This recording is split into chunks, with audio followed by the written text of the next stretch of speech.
Chapter 483, Black-Robed Man. Chapter 483, Black-Robed Man, Leaving No One Alive. Suddenly, another voice could be heard from above the clouds. It was deep and a little hoarse.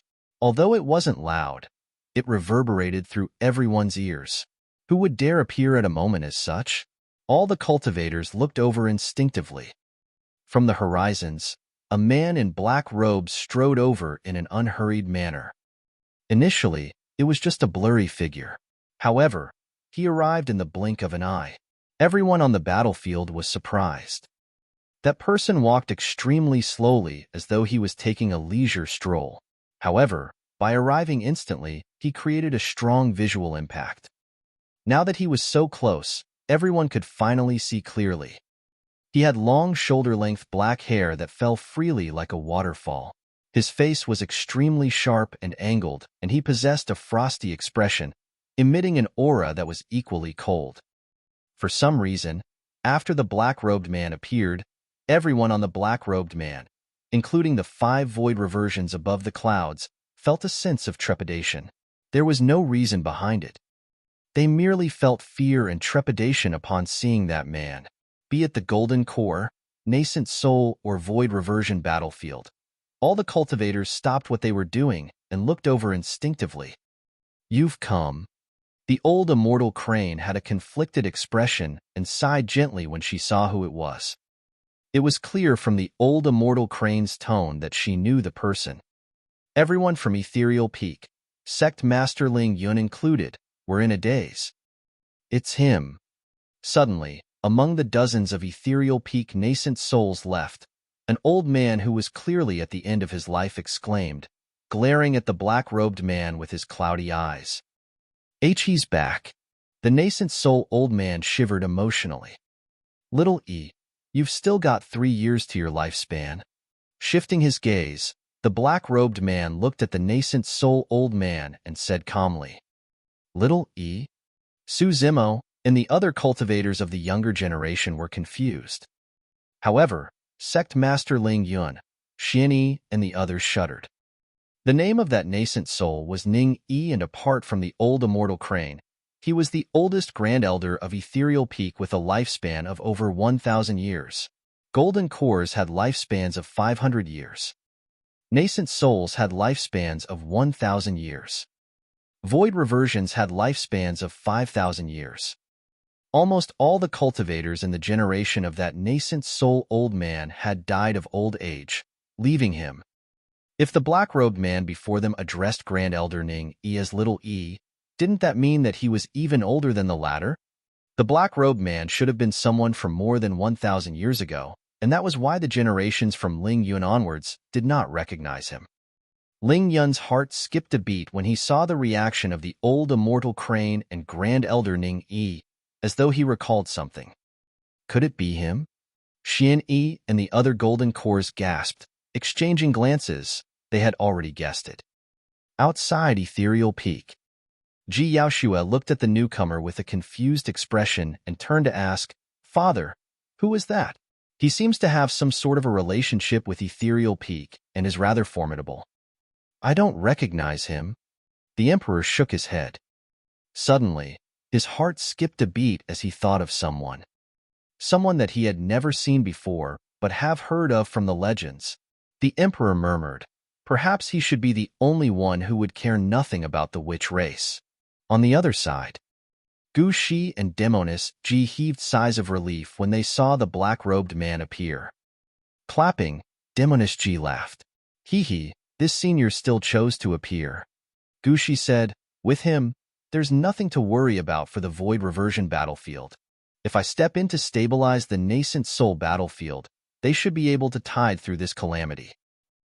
I won't be heading over since Father's watching from the other side." Demonis G blinked. Gushi nodded and took out a mask from her storage bag. Wearing it on her face, she turned into another person and headed to the battlefield.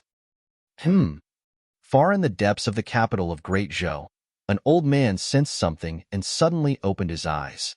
A bright light shone from his glabella and a small person the size of his palm flew out, glowing with a radiance. It was his essence spirit, A mysterious energy fluctuation spread forth from the radiant little man. His spirit consciousness was spreading. A moment later, the radiant little man returned to the old man's glabella and vanished.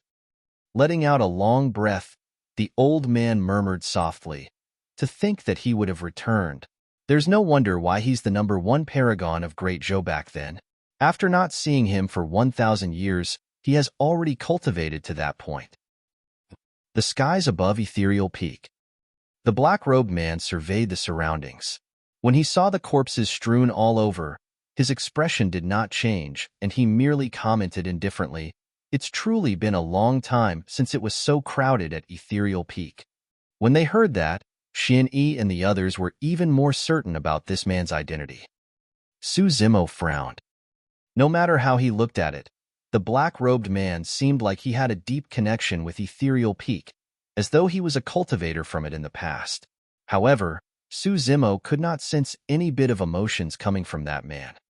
He had no reaction even after seeing Ethereal Peak cultivators dead all over the place with their corpses forming mountains.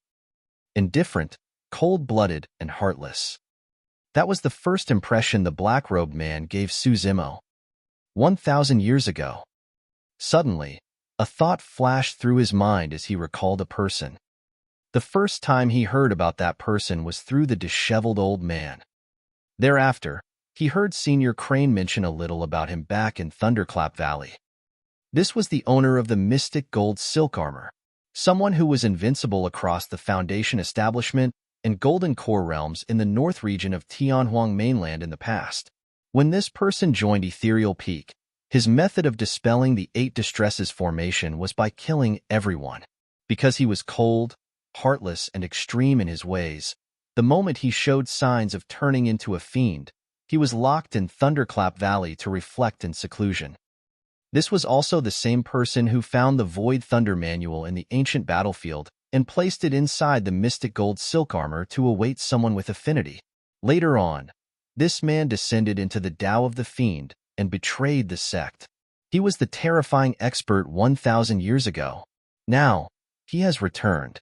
The 5 void reversion experts above the clouds, Blood Crow Palace's lord included, had grim expressions and were sizing up the black-robed man the entire time. Each of them felt danger exuding from that man. A moment later, Dao Being Jing Ming of Iridescent Cloud's palace narrowed his gaze and asked with cupped fists, "Fellow Taoist, may I know what is your name and what sect you are from? Also, why are you interfering in this matter?" The black-robed man shifted his gaze towards Dao Being Jing Ming before saying slowly, "Do you think someone like you is worthy to know my name?" Before his words were finished, the black-robed man's glabella shone brightly and a blood beam shot forward. A terrifying aura burst forth. Blood Crow Palace's lord and everyone else were shocked as they scurried to retreat. Poof! Immediately after, right in front of everyone, Dao Being Jing Ming's head exploded as though it was a watermelon. He died on the spot and his essence spirit didn't even get the chance to escape. He was dead. A void reversion expert died just like that. A dead silence crept through the air above and beneath Ethereal Peak. This was a truly savage man who was decisive to kill. The black-robed man was emotionless after killing a void reversion as he turned towards the other 4 expressionlessly with a gaze cold as ice. Chapter 484, Asura. Chapter 484, Asura. The death of Dao Being Jing Ming frightened the other 4 void reversions, and their hairs stood on end. The expression of Blood Crow Palace's lord turned extremely terrible as he glared at the black-robed man. His gaze was dark with a faint green light. It was extremely difficult for one to die once they were at void reversion realm. Although nascent souls could cultivate essence spirits, their essence spirits had impurities and were in turbid states, causing them to be extremely fragile. Without any protection, upon leaving their physical bodies, their essence spirits would be akin to babies situated in forests and could die at any moment.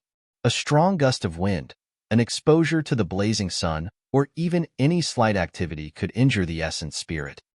If they met with any misfortunes, their essence spirits would be destroyed instantly. The death of one's essence spirit was the true meaning of death, whereby it would be useless even if their physical bodies remained intact. However, it was different at Void Reversion Realm. By comprehending the heaven and earth and making use of the dermic methods to visualize the essence spirit, nascent souls could cultivate their essence spirits continuously to remove the impurities within it. Eventually, after obtaining some pure young spirit, they would be able to enter the Void Reversion Realm. That was the meaning of the saying, cultivating one's spirit to return to the void in the cultivation world. At Void Reversion Realm, one's essence spirit would resemble the physical body of the cultivator. Flawless without impurities, they do not fear the scorching sun, heavy rains, or misfortunes. They would truly be able to break out of the restraints of one's body and roam the world, traveling everywhere. At that point of the essence spirit's cultivation, it would be akin to a corporeal body outside of the cultivator. There was another saying in the cultivation world of one's spirit leaving them and taking form. By leaving them, it referred to the essence spirits exiting their bodies, and taking form referred to the corporeal bodies outside of their physical self. In the ancient era, Void Reversion Realm was also known as the corporeal spirit realm. For Void Reversion Dao beings, even if their bodies were destroyed, if they reacted fast enough and sent their essence spirits out of their bodies, they would be able to survive. Although their bodies were destroyed, the presence of their essence spirit was equivalent to their survival. The black-robed man killed a void reversion with a single thought, and the latter vanished on the spot without a chance to let his essence spirit escape. That single move caused the hearts of Blood Crow Palace's lord and the other three to skip a beat. They were inevitably feeling fearful. Turning slightly to the side, the black-robed man looked at the utterly wretched and wounded old immortal crane who was swaying unsteadily nearby. He swiped his hand on his storage bag. Instantly, an elixir the size of a longan appeared, and there were a few patterns on its surface, emitting a rich medicinal fragrance. That is, true fire sect's Dao being Liao Yuan narrowed his eyes with an alarmed expression. Vitality Reprisal Elixir. Blood Crow Palace's lord said it word by word. The moment those words were uttered, although the others did not have much of a reaction, all the nascent souls and void reversions present were shaken.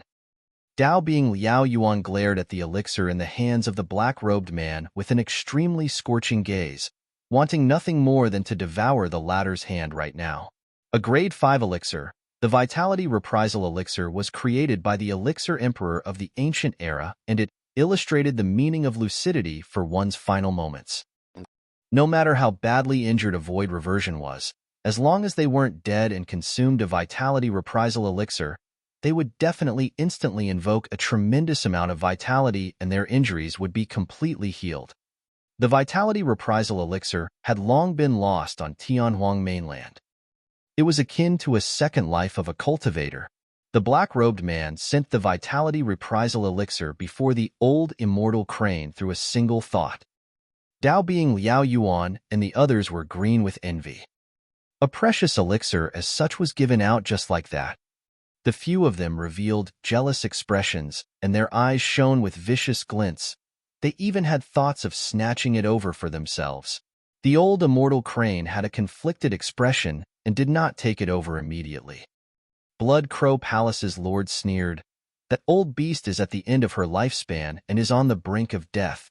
She won't be able to live for much longer, even if her injuries are fully recovered." While the Vitality Reprisal Elixir could heal one's injuries almost immediately, it could not add on to one's lifespan. It was also the same reason why the old immortal crane did not take the elixir immediately. The Vitality Reprisal Elixir was way too precious, and it was a waste for her to use it.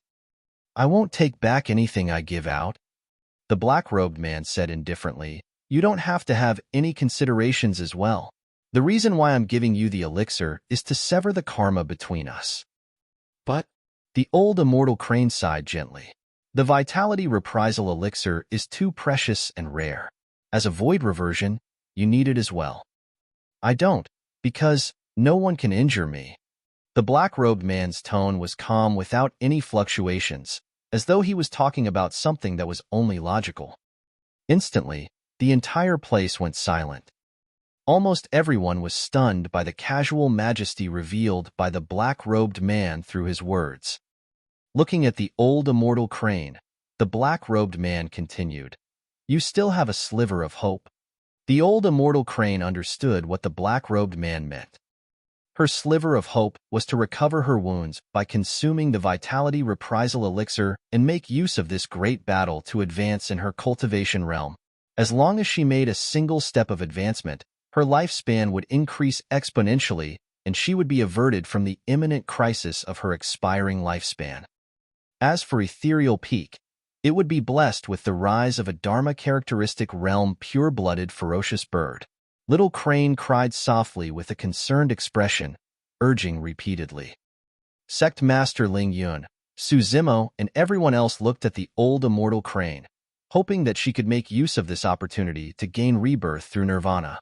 The old immortal crane took a deep breath before nodding and reaching out for the vitality reprisal elixir, swallowing it.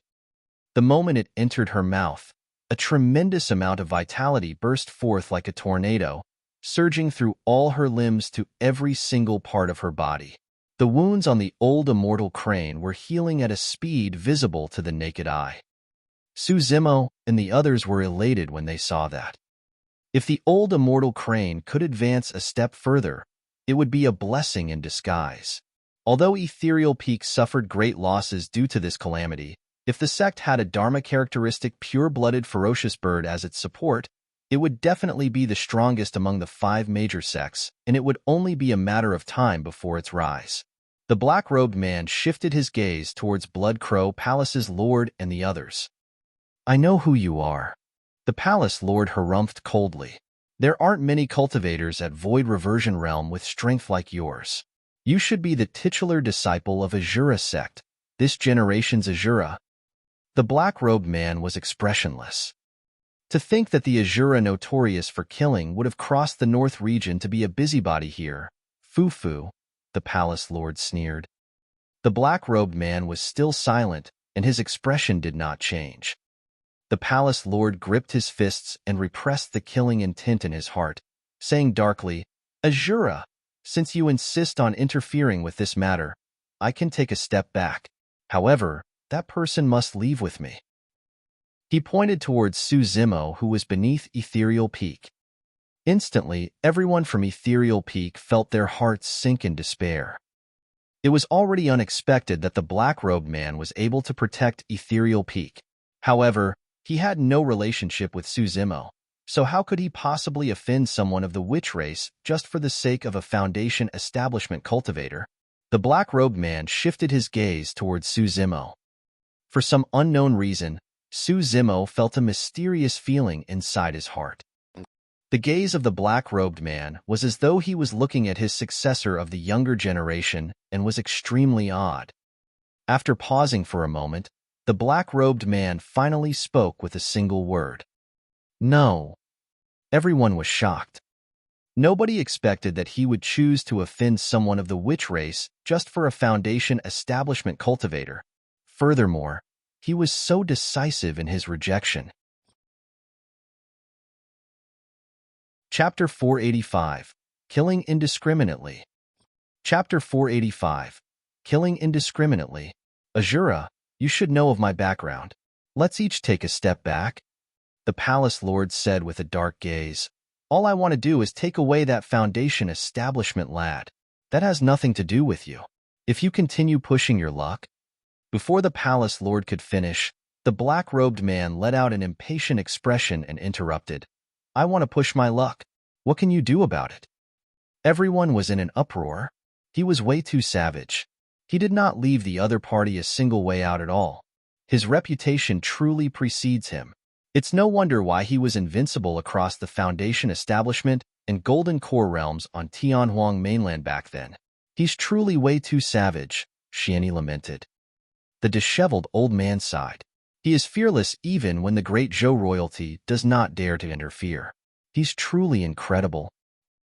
It's just a pity that he has turned into a fiend." Otherwise, Lu Hui did not continue, but her meaning was clear.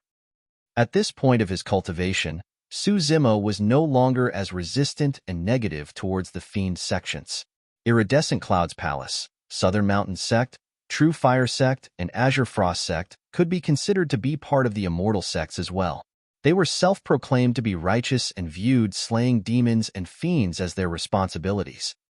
But now that Ethereal Peak was in trouble, those sects chose to take advantage of the opportunity and kick it while it was down and out. How were their actions different from the fiends? The Black-Robed Man was someone of Asura sect, a fiend sect. Yet, upon knowing that Ethereal Peak was in danger, he rushed over here from thousands of miles away across the Middle Continent and North region. Who were the true immortals and who were the true fiends? Suzimo found himself agreeing more and more with Demoness G's words. The Tao of fiends was not the Tao of evil, but one of obsession and extremity. At that moment, the disheveled old man asked, "The sect has severed connections with that man a long time ago. Who was the one who informed him?" "That's right," Xian Yi exclaimed softly. "I heard that Asura sect is situated in the middle continent of Tianhuang mainland and is most likely millions of miles away from Ethereal Peak. Even for a void reversion at full speed, they would need close to a year to arrive. How did he manage to get here in time?" Sect Master Ling Yun's heart was filled with the same doubt. Didn't that mean that someone had managed to locate the black-robed man a year ago and told him the news of the possible calamity that was about to befall Ethereal Peak? Ling Yun was certain that nobody in Ethereal Peak, including the old immortal Crane, had contacted the black-robed man. Who was it then that managed to spread the news over to him? Suzimo was curious as well when he heard the discussions of the Peak Masters. At that moment, a gaze lingered on him for a brief moment. Sensing it, Suzimo looked up into the air. In midair, a woman in a gauze top had appeared unknowingly. She was not a cultivator of Ethereal Peak and had extremely ordinary looks. However, her figure was voluptuous and curvy. A single look was enough to seduce anyone. Suzimo had never seen that woman before. However, for some reason, he felt a sense of familiarity. He went deep in thought. Above the clouds, the black-robed man was overbearing, and instantly, the palace lord's expression turned extremely terrible. Right now, he was in a difficult position. The palace lord declared coldly, "Asura, although you're the titular successor of the fiend sects, all of us are at void reversion realm, and I'm even someone of the witch race. We're not going to be afraid of you." "That's right." True Fire Sect's Dao Being Liao Yuan said deeply, "There's 4 of us void reversions here. Don't go overboard, fellow Taoist." Southern Mountain Sect's Dao Being Lao Yang and Azure Frost Sect's Dao Being Han Ming looked at the black-robed man with cold gazes. They were tense and ready to strike at any moment. "You're still not leaving?" The black-robed man's eyes were initially closed. However, they suddenly opened up and he spoke. That sentence was uncalled for and sounded ridiculous. Yet, the palace lord and the other 3 of them felt chills run down their spines as their pupils constricted. Raising his head, the black-robed man had an indifferent gaze. "Very well, don't leave then. All of you can stay here." Before he finished his sentence, his glabella shone, and he sent forth another killing move. Asuras don't open their eyes, but if they do, they kill. Instantly, the world changed. The black-robed man did not do anything, and his glabella merely shone with a blood-colored light, but a sea of blood instantly appeared in the void, emitting a nauseating stench as it surged towards the palace lord and everyone else. Those methods had already surpassed the knowledge of Suzimo and the other golden cores. This was a fight between the essence spirits. A faint green light shone from the palace lord's glabella, and a gigantic, menacing skull was formed in midair. It opened its bloodied mouth and swallowed the sea of blood in huge mouthfuls, the same way a whale swallowed water as though it wanted to devour the entire sea.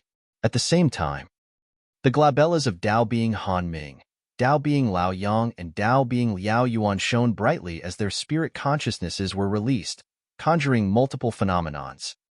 Swoosh! A massive fireball that was like a blazing sun surged towards the blood sea. Boom! A mountain materialized and descended, attempting to suppress the raging tides of the blood sea. Swash! Snow filled the entire place and froze everything. layers of frost appeared on the surface of the blood sea. It was an attack of the spirit consciousnesses. These were killing moves that could only be used after entering the void reversion realm. By conjuring phenomenons with their spirit consciousnesses, these were corporeal illusions that attacked the other party's essence spirit directly. The defending cultivator could only block them with their own spirit consciousnesses.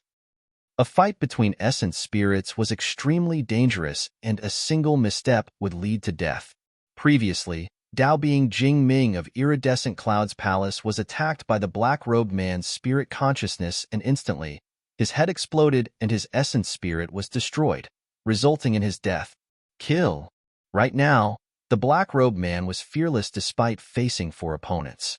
Shouting, his eyes shone ferociously, and he exuded a shuddering killing intent. In midair, the gigantic skull was swallowing the blood sea at a much slower speed and was shivering.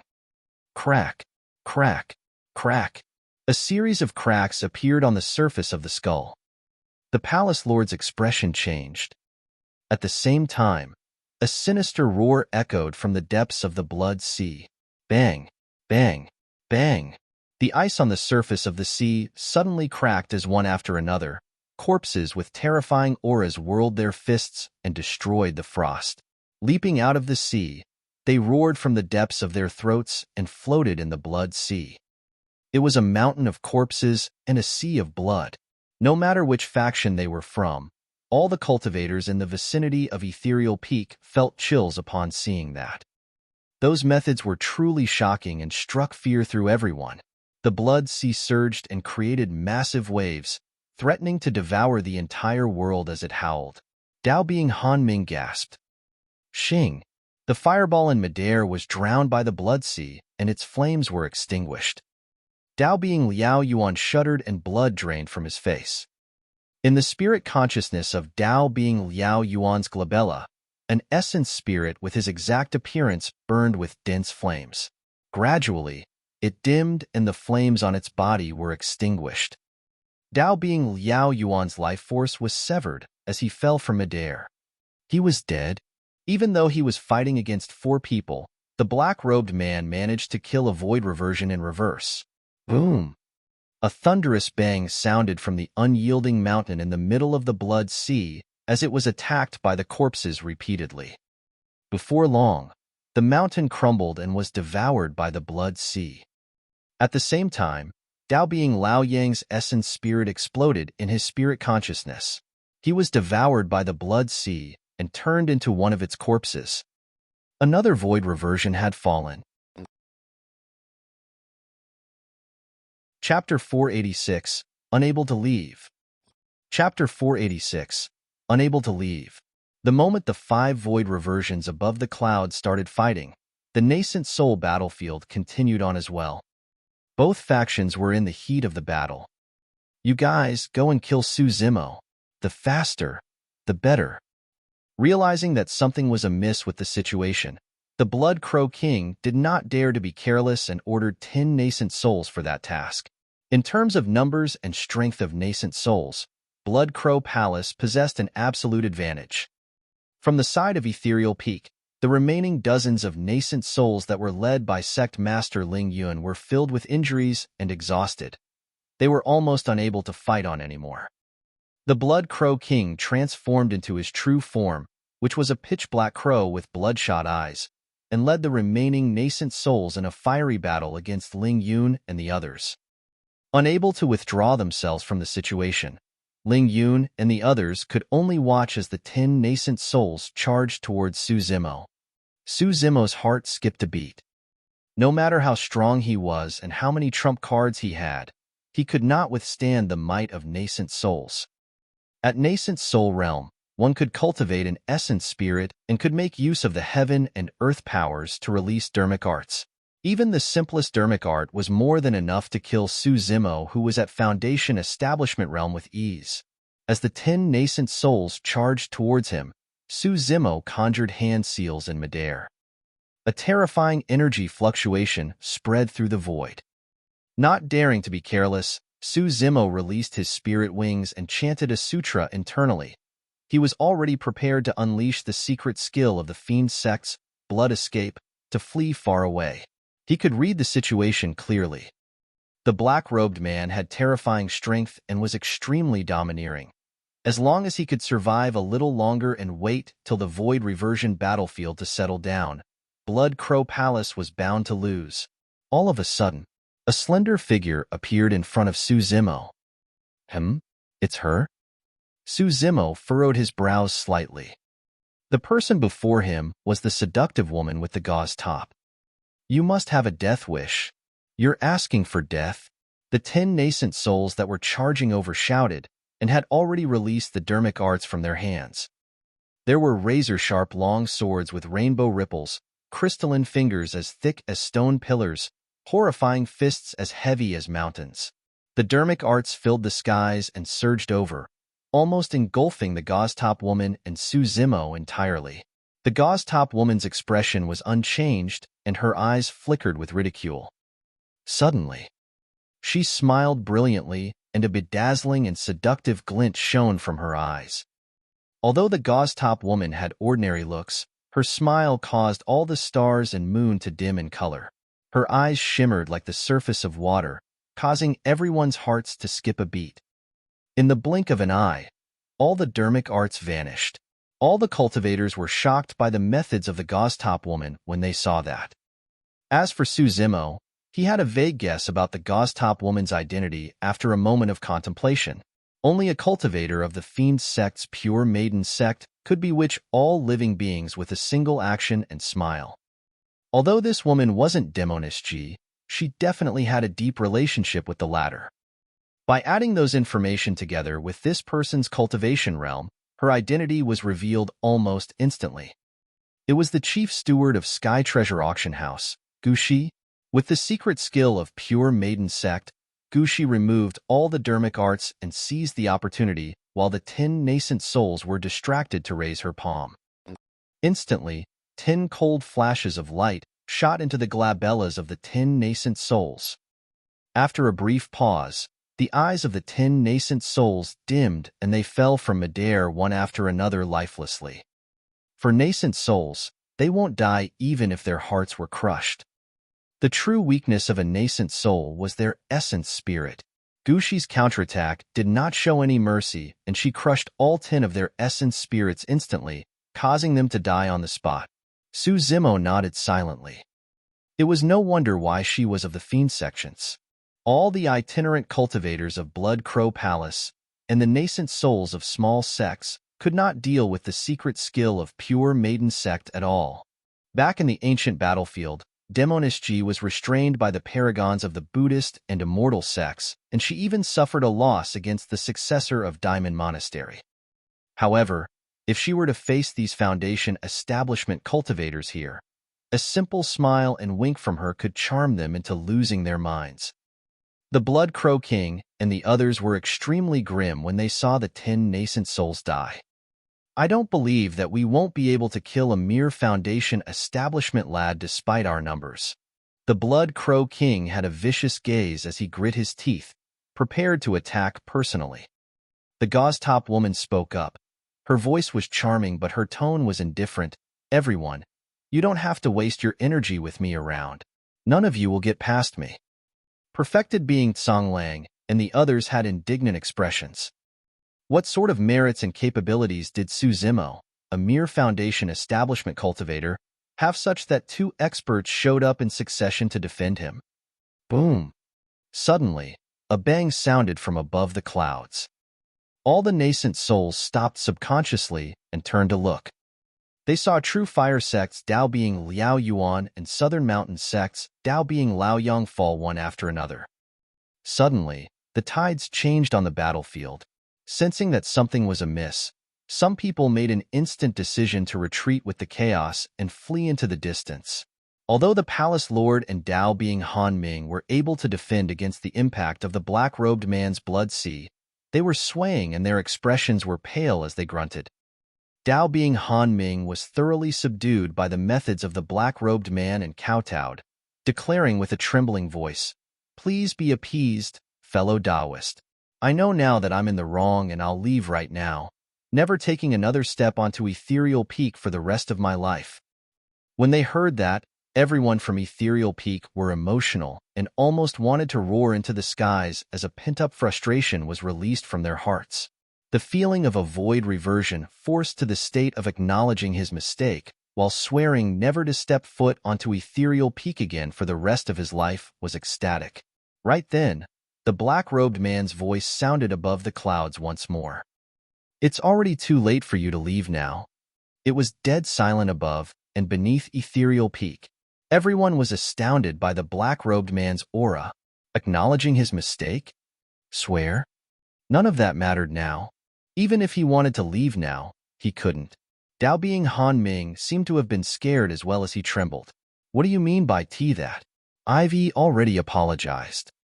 He was stuttering by now. "It's no use speaking now. Die." The black-robed man pointed at his glabella. Instantly, it shone brightly and formed a blood sea vortex. Reaching out, the black-robed man actually withdrew a saber from the blood sea vortex. It was initially extremely small, but by the time it was out completely, it had expanded with a torrential killing intent. There were a series of blood patterns on its blade. The black-robed man flicked his wrist and his saber shook. Instantly, all the blood patterns rose, as though they were veins on the blade, and the stench of blood filled the air. "He uses a saber?" Su Zimo froze momentarily when he saw the black-robed man withdraw a saber, and a thought flashed through his mind.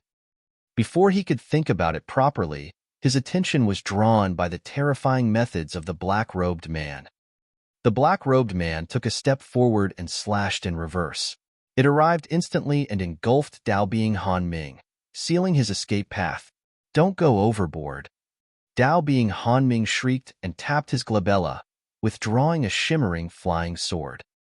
At the same time, he withdrew a shield from his storage bag and injected dermic power into it, causing it to expand and hover over his head. Chapter 487, Remnant of the Witch Race. Chapter 487, Remnant of the Witch Race. Clang! The saber sliced the flying sword into two the moment they clashed. Dao Being Han Ming grunted and spat out a mouthful of blood. The flying sword was his life force dermic weapon and was connected to his essence spirit. With his life force dermic weapon crippled, Dao Being Han Ming's essence spirit received an immense impact and was severely injured. The black-robed man's saber technique was still sharp and his momentum did not pause, cutting down heavily onto the shield in midair and letting out a deafening sound of metal screeching. Boom! The shield exploded into pieces. A terrifying power surged into Dao Being Han Ming's body, and his organs, bloodline, and bones were disintegrated into pieces due to the sharpness of the blade. Poof! Poof! Poof! A series of blood mists spewed out from Dao Being Han Ming. A single slash was all it took to sever Dao Being Han Ming's vitality entirely. A glowing little man scurried out of the top of Dao Being Han Ming's head frantically. His essence spirit was exiting and escaping into the distance. However, it was a pity that the two of them were extremely close. Dao Being Han Ming's essence spirit did not manage to escape far before the black-robed man caught up to it, grabbing it and crushing it with his palm. After losing the protection of his body, the essence spirit was too weak and could not withstand a single attack. In the blink of an eye, the void reversions of the four major sects had already died in the hands of the black-robed man, leaving Blood Crow Palace's lord. The palace lord had just conjured his dermic technique when Dao Being Han Ming had already died. Gritting his teeth, the palace lord waved his bone staff and uttered an indecipherable incantation. The skull on top of the bone staff gradually filled with blood, and two scarlet blood beams shone from its eye sockets, as though it was alive. Bloodbat form! The palace lord roared in rage and pointed his bone staff at the black-robed man. Buzz! Buzz! The skull opened its mouth and blood-colored bats flew out one after another continuously. Like a swarm of locusts, they charged towards the black-robed man in a dense pack. This was a secret skill of the witch race. All of those were blood-sucking bats, and if a cultivator was trapped in their encirclement, Their blood would be sucked dry within a single second. How dare the light of a firefly try to compete against the shine of the moon for glory? The black-robed man sneered.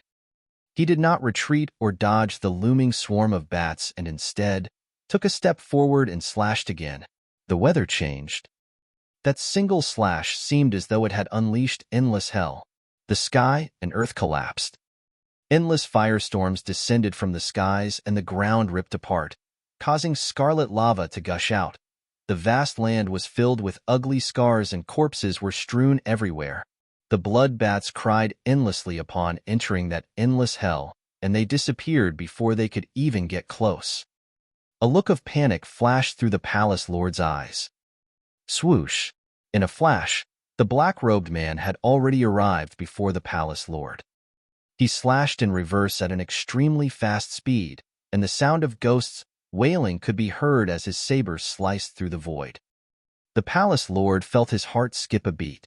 With no time to think, he could only receive the attack with his bone staff. Scree! A jarring sound was let out as the saber glided across the bone staff.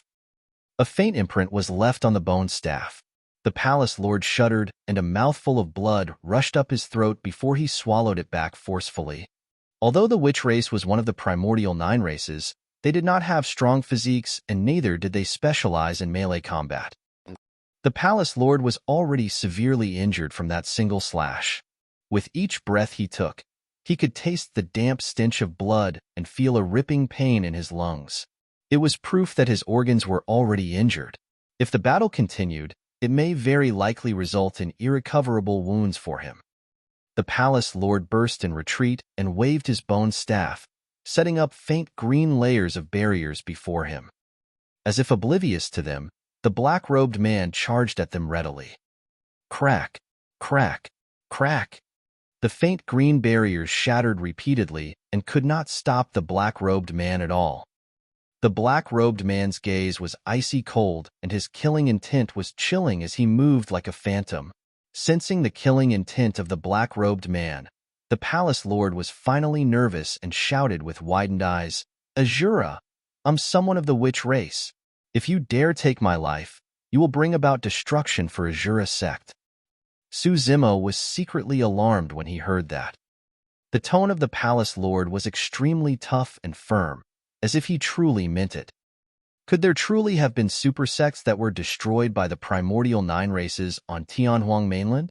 Do you think that a remnant of the witch race like yourself is enough to threaten me? The black-robed man took a stride forward with a frosty glare and slashed at the palace lord once more. Clang! Although the palace lord managed to defend against it, he could not endure it anymore and spat out a huge mouthful of blood. His organs had shifted positions and were almost ruptured. The words "remnant of the witch race" caused a commotion in the crowd. In the cultivation world, ferocious beasts that had impure bloodlines were called remnant beasts. In other words, the palace lord was not completely considered as someone of the witch race and could only be considered as a half-being. Suddenly, Suzimo recalled that back then at the primordial ruins, the divine dragon said something similar, berating that the palace lord had an impure bloodline and was merely a bastard child. The palace lord's expression turned extremely harrowing after the black-robed man exposed his background. The black-robed man sneered, "Notwithstanding the fact that you're a remnant of the witch race, even if someone who was truly of the witch race came forth, I would dare to kill him as well. There's no one in this world that I, Yin Beichen, wouldn't dare to kill." It was only at this moment that Suzimo knew that the name of the terrifying expert from 1,000 years ago was Yin Beichen. The palace lord did not dare to linger and bit his tongue, spitting out a mouthful of essence blood to release his secret skill. He turned into a streak of light and fled into the distance at an extremely fast speed. "Where can you run to?" Yin Beichen's eyes lit up with a dark glint. He slashed forward, and it seemed to cross the voids, landing heavily on the palace lord. There was nowhere to escape. A stream of blood gushed out. The palace lord's body was split into two instantly. His essence spirit left his body and hovered in midair. It was a little man that shone with a dim blood light and looked exactly the same as his physical body. Blood tribute. The palace lord's essence spirit escaped and let out a spirit consciousness fluctuation. The essence spirit traveled through villages where there were countless innocent mortals. There were farmers who were plowing the fields, muscular men who were chopping firewood, mothers preparing to cook, and children who were playing merrily. All of those living beings suddenly froze, as though they were engulfed by some mysterious power. In the blink of an eye, their bodies withered at a visible speed, turning into streaks of blood light as their life forces surged into the essence spirit that was escaping in midair. The eyes of the palace lord's essence spirit shone brightly as it recovered rapidly. Everyone from Ethereal Peak was heartbroken at the sight of that. Hundreds of thousands of innocent mortals were met with the calamity, turning into dried corpses and died in miserable manners. It was the same situation that Su Zimo and the others encountered at Linfeng City in the past. Yin Beichen chased in pursuit with his saber and took huge strides, crossing through the voids. Unfortunately, the distance between them increased further and further. When void reversions lose their bodies and were left with their essence spirits, although their combat strength were weaker, their speeds were at least doubled without the restrictions of their flesh. Furthermore, the palace lord released the evil blood tribute technique and replenished a massive amount of energy, allowing him to escape from Yin Beichen's pursuit before long. Asura one day, I'll definitely make you pay for destroying my physical body today. Ha ha ha. The blood light disappeared into the horizon, leaving nothing but a sinister laughter. Chapter 488. You sure are bold. Chapter 488. You sure are bold. Blood Crow Palace's lord fled more than 1,000 meters away. The remaining cultivators were dumbfounded. This was supposed to be a calamity for Ethereal Peak, and yet, the tides turned immediately after the appearance of a cultivator. The advantage of Blood Crow Palace and the other 4 major sects had disappeared entirely. Su Zimo's gaze burned bright like a torch, and he swept past the crowd. He could not find perfected being Song Lang and sneered internally, "You sure are quick to run." Many cultivators yelled and fled everywhere. The Blood Crow King gazed above the clouds at that terrifying figure standing in midair. He had a venomous look that lingered for a brief moment before he turned to escape. All of a sudden, Yin Beichen turned around and his gaze was extremely sharp, landing on the Blood Crow King instantly. "You still dare to harbor killing intents towards me?" Instantly, the Blood Crow King felt chills run down his spine and his limbs went cold. The blood within his body seemed to have stopped flowing. "You sure are bold."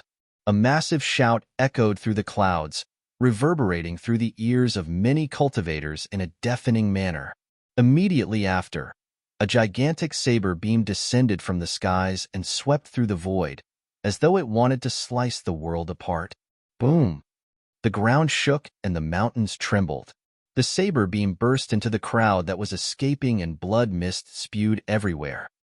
The Blood Crow King had just transformed to his true self and was about to fly into the skies when he was cut down by Yin Beichen's slash without a corpse left. Long blood-colored ravines were left at the foot of Ethereal Peak as a torrential killing intent surged into the skies. They were filled by countless corpses and looked terrifying, like blood scars on the ground that everyone was forbidden to enter. More than 10 nascent souls died at the very least because of that slash. There were even more golden cores and foundation establishment cultivators that were beside the blood ravines and died, unable to withstand the killing chi that was sent forth from the saber. Finally, Ethereal Peak's calamity came to an end after Yin Beichen's slash. The cultivators of Ethereal Peak that survived felt a sense of relief after a major calamity. However, immediately after, when they saw the corpses that were strewn at the foot of the mountain, they felt a tragic sadness. All of those were their sect mates. They had grown up together in Ethereal Peak, cultivating and slaying evil while protecting the masses for many, dozens, and even hundreds of years. But now, many of them were dead because of a massive battle, and they could never hear from them ever again. This was the cultivation world, which was incomparably cruel. For the first time, Suzimo felt that the cultivation world was much more savage and had more bloodshed than Songlang Mountain Range. After consuming the Vitality Reprisal Elixir, most of the old immortal crane's injuries had already recovered and it had gotten a new life. However, a look of weariness could still be seen from the eyes of the old immortal crane. This battle had expended most of her life's essence and vitality. If she could not advance a step further, she would have to pass away here. Maintaining its ferocious bird form, the old immortal crane stood at the peak of Ethereal Peak on one leg and closed its eyes to cultivate. A power was rumbling within its body, raring to spew out. Old skin started shedding from its body and its green feathers were incinerated. However, right in front of everyone, new skin regrew alongside green feathers that shone with a shiny luster. The flames that were originally extinguished from her body had appeared once more. Although the flames were small, they emitted a scorching temperature and were growing steadily. The void around the flames were already starting to contort due to the heat. The old immortal crane's condition was gradually turning better. The little crane cried softly and jumped in joy. Sect Master Ling Yuan swallowed a mouthful of elixirs and started managing the situation, dragging his injured body while focusing his spirit. First, he ordered the cultivators on the battlefield to return to the sect and treat their injuries. Next, he requested for the Qi refinement warriors who did not take part in the battle to come forth and clean up the battlefield. Although he was severely injured after experiencing such a calamity, Ling Yuan did not panic and displayed strong leadership in controlling the situation. The sect started moving in an orderly manner after his instructions were pumped out. "Fellow Taoist, please wait." At that moment, when Ling Yuan saw the gauze-top woman turn to leave, he called after her immediately and bowed deeply, saying in a sincere manner, "Thank you for your assistance, fellow Taoist. Please stay a couple of days in Ethereal Peak so that we can host you properly." "There's no need." The gauze-top woman waved it off with an indifferent expression. Sensing the firmness in the gauze-top woman's attitude, Ling Yuan did not force things and cupped his fists. "May I know what's your name and what sect you are from? I'm unable to leave now because our sect has just been through a huge calamity. However, I'll definitely pay a visit personally to your sect in the future to express my thanks." "There's no need for thanks either." The gauze-top woman shook her head and turned to Suzimo. "The reason I stood forth this time round was because I was bequeathed to repay a favor." Upon hearing that, Suzimo no longer had any doubts. She gauze-top woman was definitely Gu Shi. The person who bequeathed her should be Demonis Ji. Instinctively, he turned to look around but did not catch sight of Demonis Ji. Ling Yuan followed the gauze-top woman's gaze and froze momentarily. "Zimo?" The elders of Ethereal Peak revealed odd expressions when they heard that as well. A nascent soul as powerful as such came forth just to repay a favor for a Foundation establishment cultivator? The gauze-top woman continued, "If you want to express your thanks, do it to him." With that, the gauze-top woman did not linger and flew away. Ling Yuan and the others looked at Suzimo with endless admiration in their eyes, as though they had just discovered the most precious treasure in this world. Even without the gauze-top woman's remark, Suzimo had done great merits in this battle. Furthermore, he was at Extreme Foundation Establishment 1. This was the second person after the human emperor in history to have achieved that. If he was already able to kill golden cores and possessed such terrifying potential and combat strength at Foundation Establishment Realm, his future accomplishments would definitely not be inferior to that person above the clouds. Of course, the Asura of the Fiend sects was still the key to them turning the tides and securing victory. Prior to this, everyone in Ethereal Peak harbored immense hatred towards those of the Fiend sections. As people of the immortal sects and the path of righteousness, they viewed the extermination of fiends and demons as a personal duty and would definitely not want to be associated with any one of the Fiend sections. But now, after this incident, everyone had complicated feelings towards those of the Fiend sects, or at least, towards Yin Beichen. It did not matter whether he betrayed the sect, or he was an evil fiend. What was undeniable was that Ethereal Peak owed him a life-saving debt. Ling Yuan wanted to head forth, and express his thanks. However, when Yin Beichen remained thousands of feet up above the clouds, Ling Yun couldn't reach that height given his cultivation realm. Yin Beichen's hands were behind his back and he had a cold expression, giving off an aura that forbade people from approaching him. A Grand Elder shook his head and said, "Forget it. Even if you head up, given that person's cold and aloof nature, he wouldn't pay any attention to you." That's right. After all, we are all considered to be of the younger generations compared to him. Senior Crane is probably the only person in the sect who is qualified to speak to him, another Grand Elder added. Ling Yun nodded. Right then, Yin Beichen, who was initially up above the clouds, suddenly descended. Instantly, he arrived before everyone else and looked at Su Zimo, saying indifferently, "Su Zimo, follow me." With that said, he turned and headed in the direction of Ethereal Peak's Thunderclap Valley. Everyone from Ethereal Peak was shocked. The Grand Elders who spoke earlier on almost bit their tongue as their eyes widened. Did the two of them know one another? Chapter 489, Saber Test. Chapter 489, Saber Test. Everyone from Ethereal Peak exchanged glances speechlessly. When they recalled how firm Yin Beichen was in rejecting the Blood Crow Palace's lord's request and taking Su Zimo away, their minds starting reeling. The attitude of the Fiend Sect's Asura towards Su Zimo was rather strange.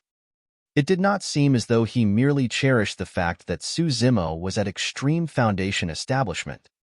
Is he thinking of taking Su Zimo with him to Asura sect? A Grand Elder frowned in deep worry.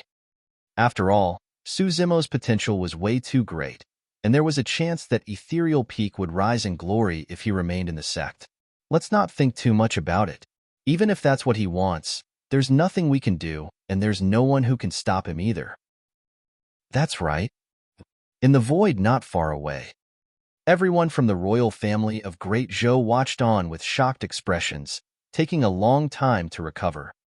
Ethereal Peak suffered great losses for that battle. However, the remaining cultivators, be it at Foundation Establishment, Golden Core, or Nascent Soul Realm, had gone through the baptism of blood and life and death and would definitely grow to be the strongest supports of Ethereal Peak in the future. This calamity would only cause Ethereal Peak to turn even stronger. Without any accidents, the old immortal crane would also advance a step further to become a Dharma-characteristic ferocious bird. One could almost predict that Ethereal Peak's reputation would grow after this battle, and many cultivators in the territory of Great Zhou would head over due to their great name. Ethereal Peak would rise swiftly. As for the other four major sects, they would have to leave with defeated spirits. Notwithstanding the fact that their void reversions were dead, they had countless nascent souls, golden cores, and foundation establishment cultivators who were severely injured or dead as well. It was a great loss for their sections. Be it their cultivators of the younger generations or their top experts, the four major sects won't be able to challenge Ethereal Peak any longer. The fact that they were not annihilated despite the circumstances is proof of how much providence is shining on them. At the very least, for the next 1,000 years, Ethereal Peak's position would most likely be unshakable. The Emperor of Great Zhou lamented. Upon returning to the capital, he was prepared to send cultivators over to Ethereal Peak with a huge gift of plenty of elixirs. Let's return. Waving his arm, the Emperor led the crowd back. Su Zimo followed Yin Beichen into Thunderclap Valley.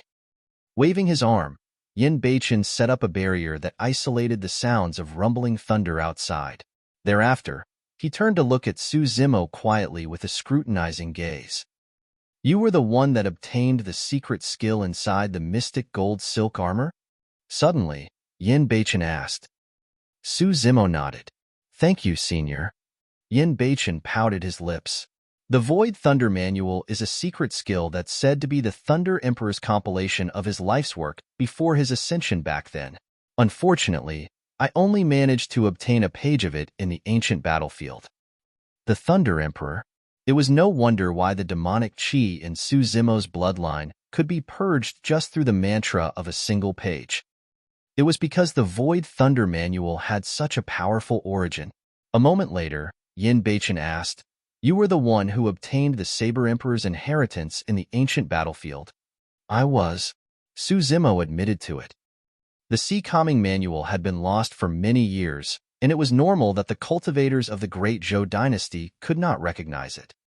However, Asura sect was one of the super sects of Tianhuang mainland, and Yin Beichen, who was before him, was an expert at the void reversion realm. It was only natural that Suzimo's saber technique was recognized by the latter. All of a sudden, Suzimo's heart skipped a beat, and he recalled the thought that he did not complete earlier on. 1,000 years ago, the Saber Mountain Spirit Sea, Asura sect, Paragon who used a saber. All the clues that were laid out before him pointed out to an incident in the past clearly. Senior, you were the Asura sect Paragon who obtained the Saber Emperor's inheritance from the ancient battlefield 1,000 years ago, the Tidal manual? Suzimo blurted out. Yin Beichen nodded. Suddenly, Suzimo was enlightened. It was no wonder why Yin Beichen stared at him earlier on with such an odd expression, as though he was looking at a successor of the younger generation. It was not only because he was a disciple of Ethereal Peak and had obtained the Void Thunder Manual.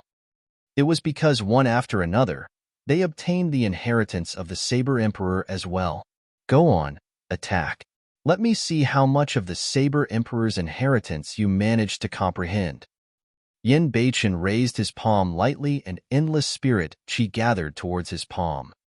In the blink of an eye, it condensed into a sinister saber. No longer speaking, Yin Beichen attacked immediately after. Suzimo's reaction was extremely fast, and he whipped out his blood quencher. Attacking upwards, he released the Sea Calming Manual's countercurrent right away. Clang! The two sabers collided and let out a crisp sound, causing sparks to fly everywhere. The power of the attack was not heavy. Suzimo could clearly feel that Yin Beichen had repressed his power countless times in order to test his saber. Yin Beichen's attack had already reached the level of force. After that attack, Yin Beichen was expressionless and flicked his wrist. The next attack had already arrived stealthily. His saber technique was blurry and unpredictable, yet its killing aura was instantaneous and shuddering. Not good.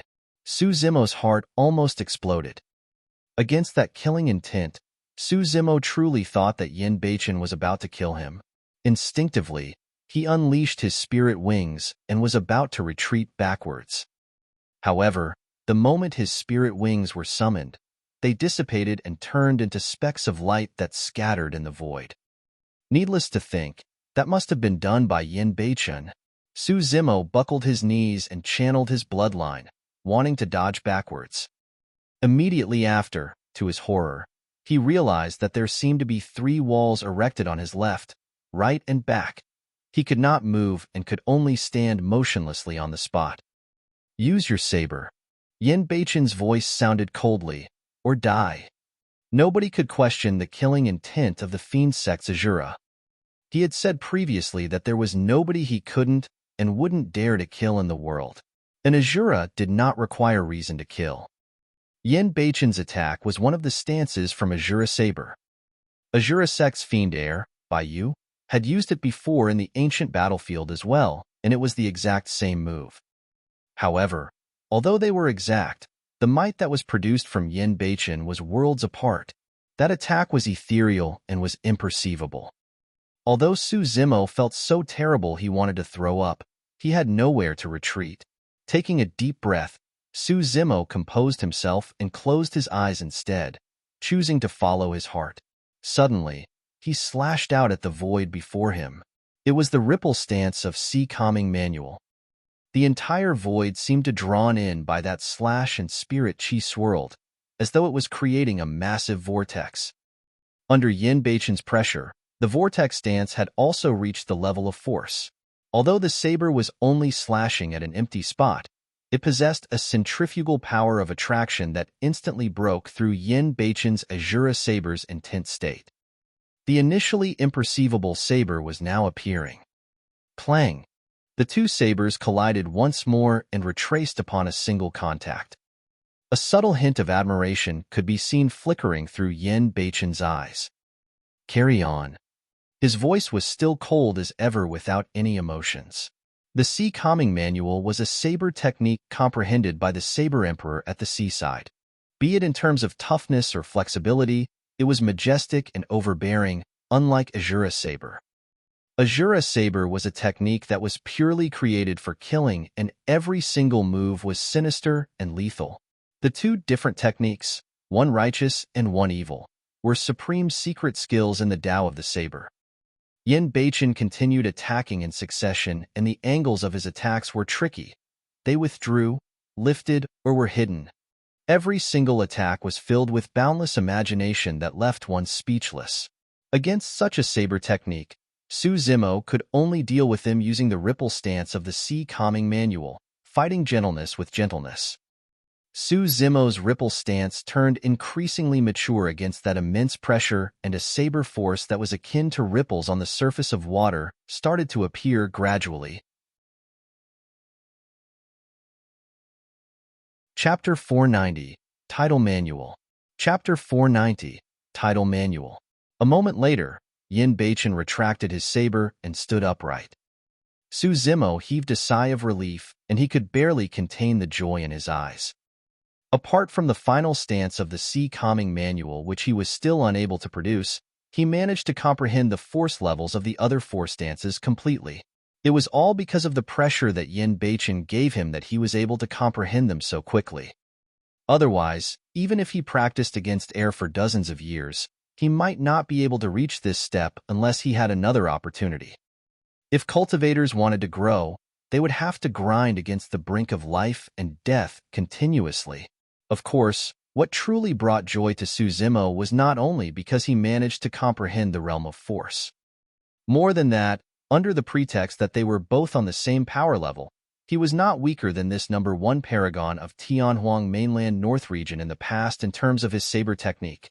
Although Yin Beichen had been immersed in the Tao of the saber for countless years, Su Zimo was not disadvantaged. Amazing! Su Zimo was drenched in sweat and was invigorated. Yin Beichen's expression was cold and his gaze was calm, as though he could read Su Zimo's mind. Do you think that you're incredible because you're able to defend against my attacks? Yin Beichen asked indifferently. Su Zimo remained silent. During their previous exchange of blows, although Yin Beichen was repressing him the entire time, Su Zimo did not reveal any openings, and in fact, he managed to defend all of the former's various attacks. However, Su Zimo was embarrassed to admit to something like that after Yin Beichen read his mind. Yet, Yin Beichen's next remark caused Su Zimo's heart to sink as chills filled his body. Take a look at your body. Yin Beichen's eyes was shimmering with a hint of disdain. Furrowing his brows slightly, Su Zimo lowered his head and he froze up, his pupils constricting violently. Before he knew it, a series of cuts had already been made on the green robes in front of his chest. They intertwined near to his heart and formed a gigantic character for the word death. Su Zimo felt his limbs go cold. This meant that if this was an actual life and death battle, he would have died more than 6 times in that short exchange earlier on. The most frightening thing was that he did not notice it at all up till now. The more Su Zimo thought about it, the more alarmed he was. The pride and exhilaration he displayed earlier had vanished entirely. If there were no restrictions and he could rely on his movement techniques from the mystic classic of the 12 demon kings of the great wilderness, his speed and his terrifying physique, Su Zimo might not lose. However, at the very least, he was completely defeated in terms of saber technique. Yin Beichen swiped his storage bag and 2 more ancient manuals appeared in his hands. He handed them to Su Zimo. Focusing his gaze, Su Zimo could not help but exclaim. The Tidal Manual. The Saber Emperor left 2 inheritances in the ancient battlefield, one of which was the Sea Calming Manual which Su Zimo had obtained. The other one was the Tidal Manual which was taken away by Yin Beichen 1,000 years ago. Yin Beichen said, the Tidal Manual is not a saber technique, but a secret skill with 9 levels to it.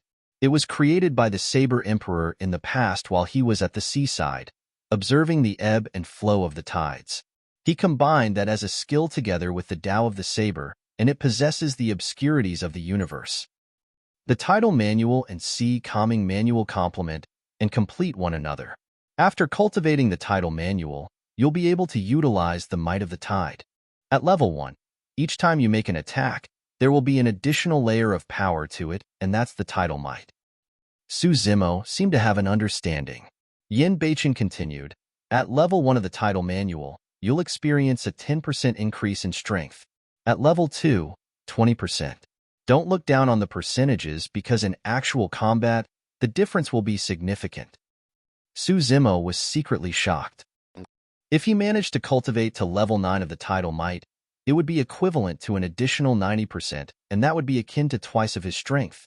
It was enough for him to overwhelm anyone else of the same cultivation realm. Of course, the most important use of the Tidal Might is to make up for the flaws of the Sea Calming Manual. Yin Beichen explained, you are already extremely proficient in your first 4 stances. However, there is still some sluggishness in your transition between gentleness and toughness while changing stances. While ordinary cultivators are almost blind to these openings, you will be in danger of dying if you meet with people who are truly impressive.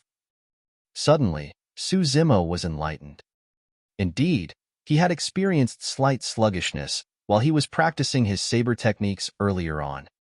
However, when he battled in the ancient battlefield against the paragons of the immortal, Buddhist, and fiend sects, nobody noticed those openings. As such, Su Zimo did not pay much attention to it. He had not expected that his openings would be so fatal when they were exposed to true experts. Su Zimo was immensely grateful. He had not thought that Yin Beichen would impart to him the Tidal Manual so easily without hesitation. Senior, I'll demonstrate the Sea Calming Manual once and describe to you the details of it. Su Zimo's thought process was simple. He wanted to impart the Sea Calming Manual to Yin Beichen as well as a form of exchange. There's no need. Yin Beichen waved it off indifferently. I've already begun to comprehend my own Tao. In my eyes, the Sea Calming Manual is no big deal. There was a hint of arrogance in Yin Beichen's tone. He was firmly convinced that he would definitely be an emperor in the future with accomplishments above the Saber Emperor. Su Zimo did not press on further and took the Tidal Manual. When he saw the second ancient manual, he could not help but frown. Asura Saber? The other secret skill was Asura Sect's secret skill, Asura Saber. This? Su Zimo was confused. By doing this, did it mean that Yin Beichen wanted him to join Asura Sect? Su Zimo hesitated for a moment before returning Asura Saber. I haven't thought about leaving Ethereal Peak before. Senior, please take the Asura Saber back. Yin Beichen glared at him but did not take it back. Even if you don't join Asura Sect, you can take this Saber Manual to cultivate. Is this appropriate? Su Zimo frowned. Usually, one would be severely punished and might even be killed if they imparted the secret skills of a sect. You're telling me that even though I dare to impart it to you, you don't dare to learn it? Yin Beichen sneered. Su Zimo was silent. In the ancient battlefield, he had truly created quite a bit of trouble, and there was nothing he wouldn't dare to learn. Furthermore, it wasn't as though Su Zimo hadn't cultivated techniques of the fiend sects before. Back in the river undercurrent, when he was stuck with Demoness G in that cramped stone coffin, he cultivated the blood refinement fiend sutra that was left inside. At that thought, Su Zimo accepted both the ancient manuals. After pondering silently for a moment, he recalled something and asked, Asura Sect is located in the Middle Continent. Senior, were you able to arrive in time because Senior Gushi sent you a message? Yin Beichen and looked at Su Zimo with a strange stare. To think that this generation's pure maiden of the fiend sects would have chosen you as her tripod. This was the second time that Su Zimo had heard of the term. The first time was under the human emperor's palace when Demoness G confessed to it after being questioned by the sealer of the illusion fiend cult. What's the meaning of being a tripod of the pure maiden sect? Su Zimo could not help but ask. Yin Beichen did not reply. When Su Zimo saw that, he suppressed the curiosity in his heart for now. He thought for a moment and asked again, why are all the sects, cultivators, and even the royal family of Great Zhou so wary of the witch race? That cautiousness stems from a catastrophe that happened 10,000 years ago, Yin Beichen replied indifferently. Chapter 491, Secret of the Catastrophe. Chapter 491, Secret of the Catastrophe. 10,000 years ago, there was an overlord in the north region of Tianhuang mainland, and that was the Great Qin Empire. Its territories were vast, and it was extremely powerful. Unfortunately, the center of the Great Qin Empire, its glorious capital, was turned into ruins overnight. Yin Beichen continued. Not only that, the two Buddhist monasteries that resided in the territory of the Great Qin Empire and supported it were annihilated. 10,000 years ago, there were 8 Buddhist monasteries, not the current 6. Su Zimo was shocked and exclaimed softly. There were 8 Buddhist monasteries 10,000 years ago. A single catastrophe had not only turned an empire into ruins, it even destroyed 2 super sects of Tianhuang mainland. He could not help but ask, what sort of a catastrophe was it? Did it have something to do with the witch race? No. Yin Beichen shook his head. It was another one of the primordial 9 races, the dragon race. Su Zimo's mouth opened gradually in a slight daze. The dragon race. He had quite a bit of a feud with the dragon race as well. Yin Beichen continued. There were many rumors to why the catastrophe happened. However, the conclusion was that a certain dragon in the Dragon Bone Valley was enraged. Dragon Bone Valley? Su Zimo frowned slightly, and he thought about the endless white bones he saw back in the primordial ruins. There was also a long sea of bones and a towering dragon carcass. The Dragon Bone Valley is one of the 9 forbidden grounds of Tianhuang mainland, Yin Beichen explained. Indeed. Su Zimo felt a sense of trepidation as he recalled his encounter in the Dragon Bone Valley back then. If not for the mysterious Lin Xuanji, he would have died there even if he had 10 lives. Suddenly, he recalled something that Yin Beichen said earlier and could not help but question in shock and disbelief. It was all because of a dragon?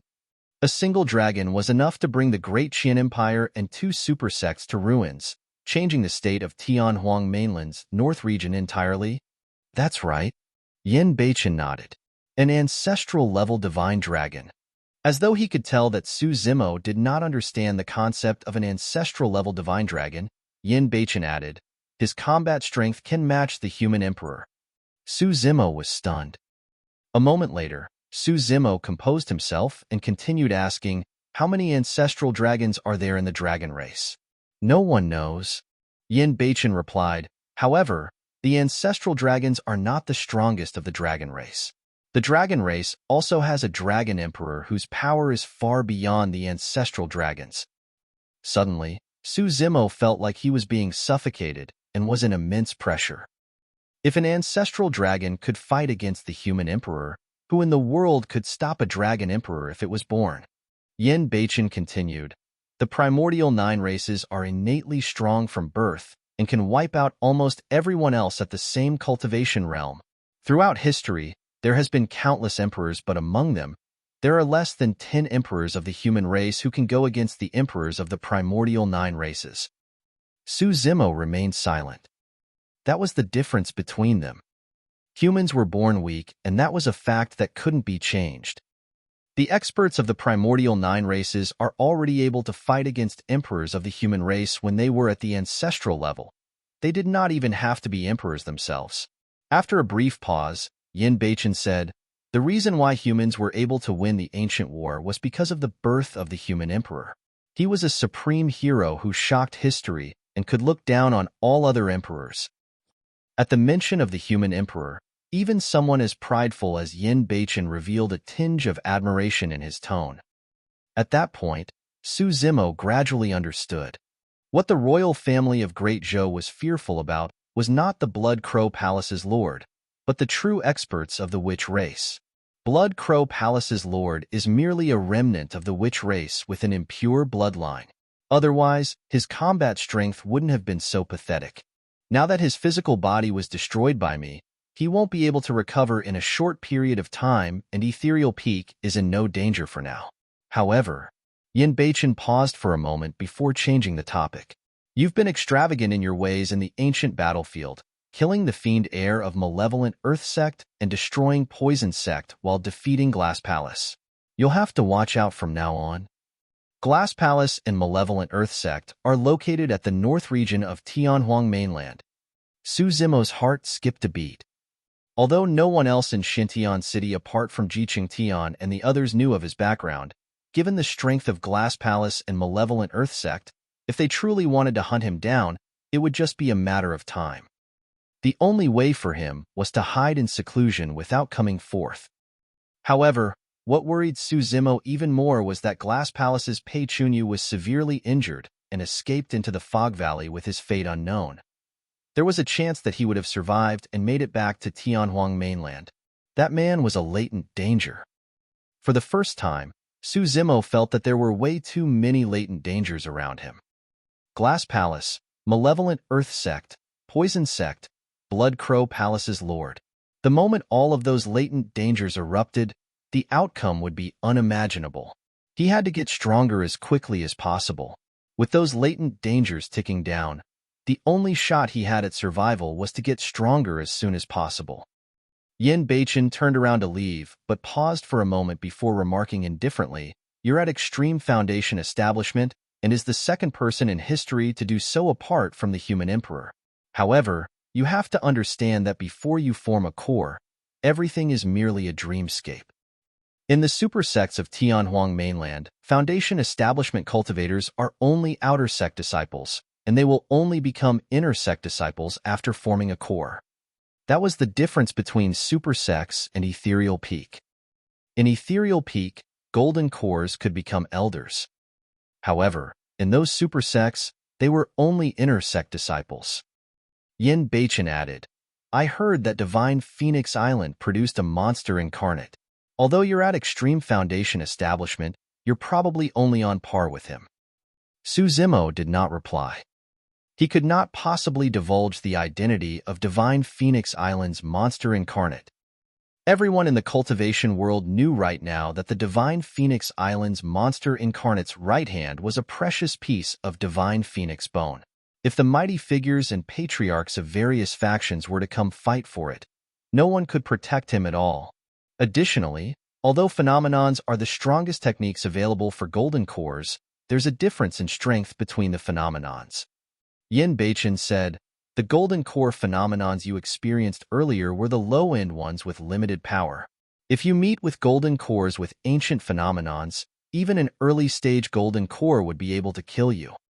"Are all ancient phenomenons definitely strong?" Su Zimo asked with a frown. "The phenomenons that are cultivated by ancient emperors, mighty figures, and patriarchs have gone through the sands of time and are still not destroyed. Their legacy crosses time, and it's only natural that their powers are incredible." Su Zimo asked again, "Are all golden core phenomenons cultivated by the later generations weaker than the ancient phenomenons?" Yin Beichen shook his head. "It's very difficult. All the cultivation techniques you're using right now has been passed down from history. As such, it's only natural that the phenomenons you cultivate can't break out of the shadows of the past ancient phenomenons that easily. If you can really create a mighty phenomenon that's able to compare against the ancient phenomenons, you'll definitely be recorded into the books of history and be nominated into the unusual phenomenon ranking." Unusual phenomenon ranking? Su Zimo was slightly stunned. Yin Beichen replied, "You should know that the ancient battlefield was formed from dimensional shards and is differentiated into different levels based on its stability." Yes. Su Zimo nodded. Demonishji had told him about that many years ago. Yin Beichen continued, "Foundation Establishment cultivators can be sent into the elementary ancient battlefield, and it can be opened once every 10 years. The intermediate is more stable and can allow golden cores to cultivate within, opening up once per 100 years. In the intermediate ancient battlefield, there's an extremely famous divine ranking that has been passed down from history known as the unusual phenomenon ranking. The ranking list has a total of 108 positions and millions of golden cores fight for a spot. Only those that have their names listed on the unusual phenomenon ranking are befitting of the word paragon.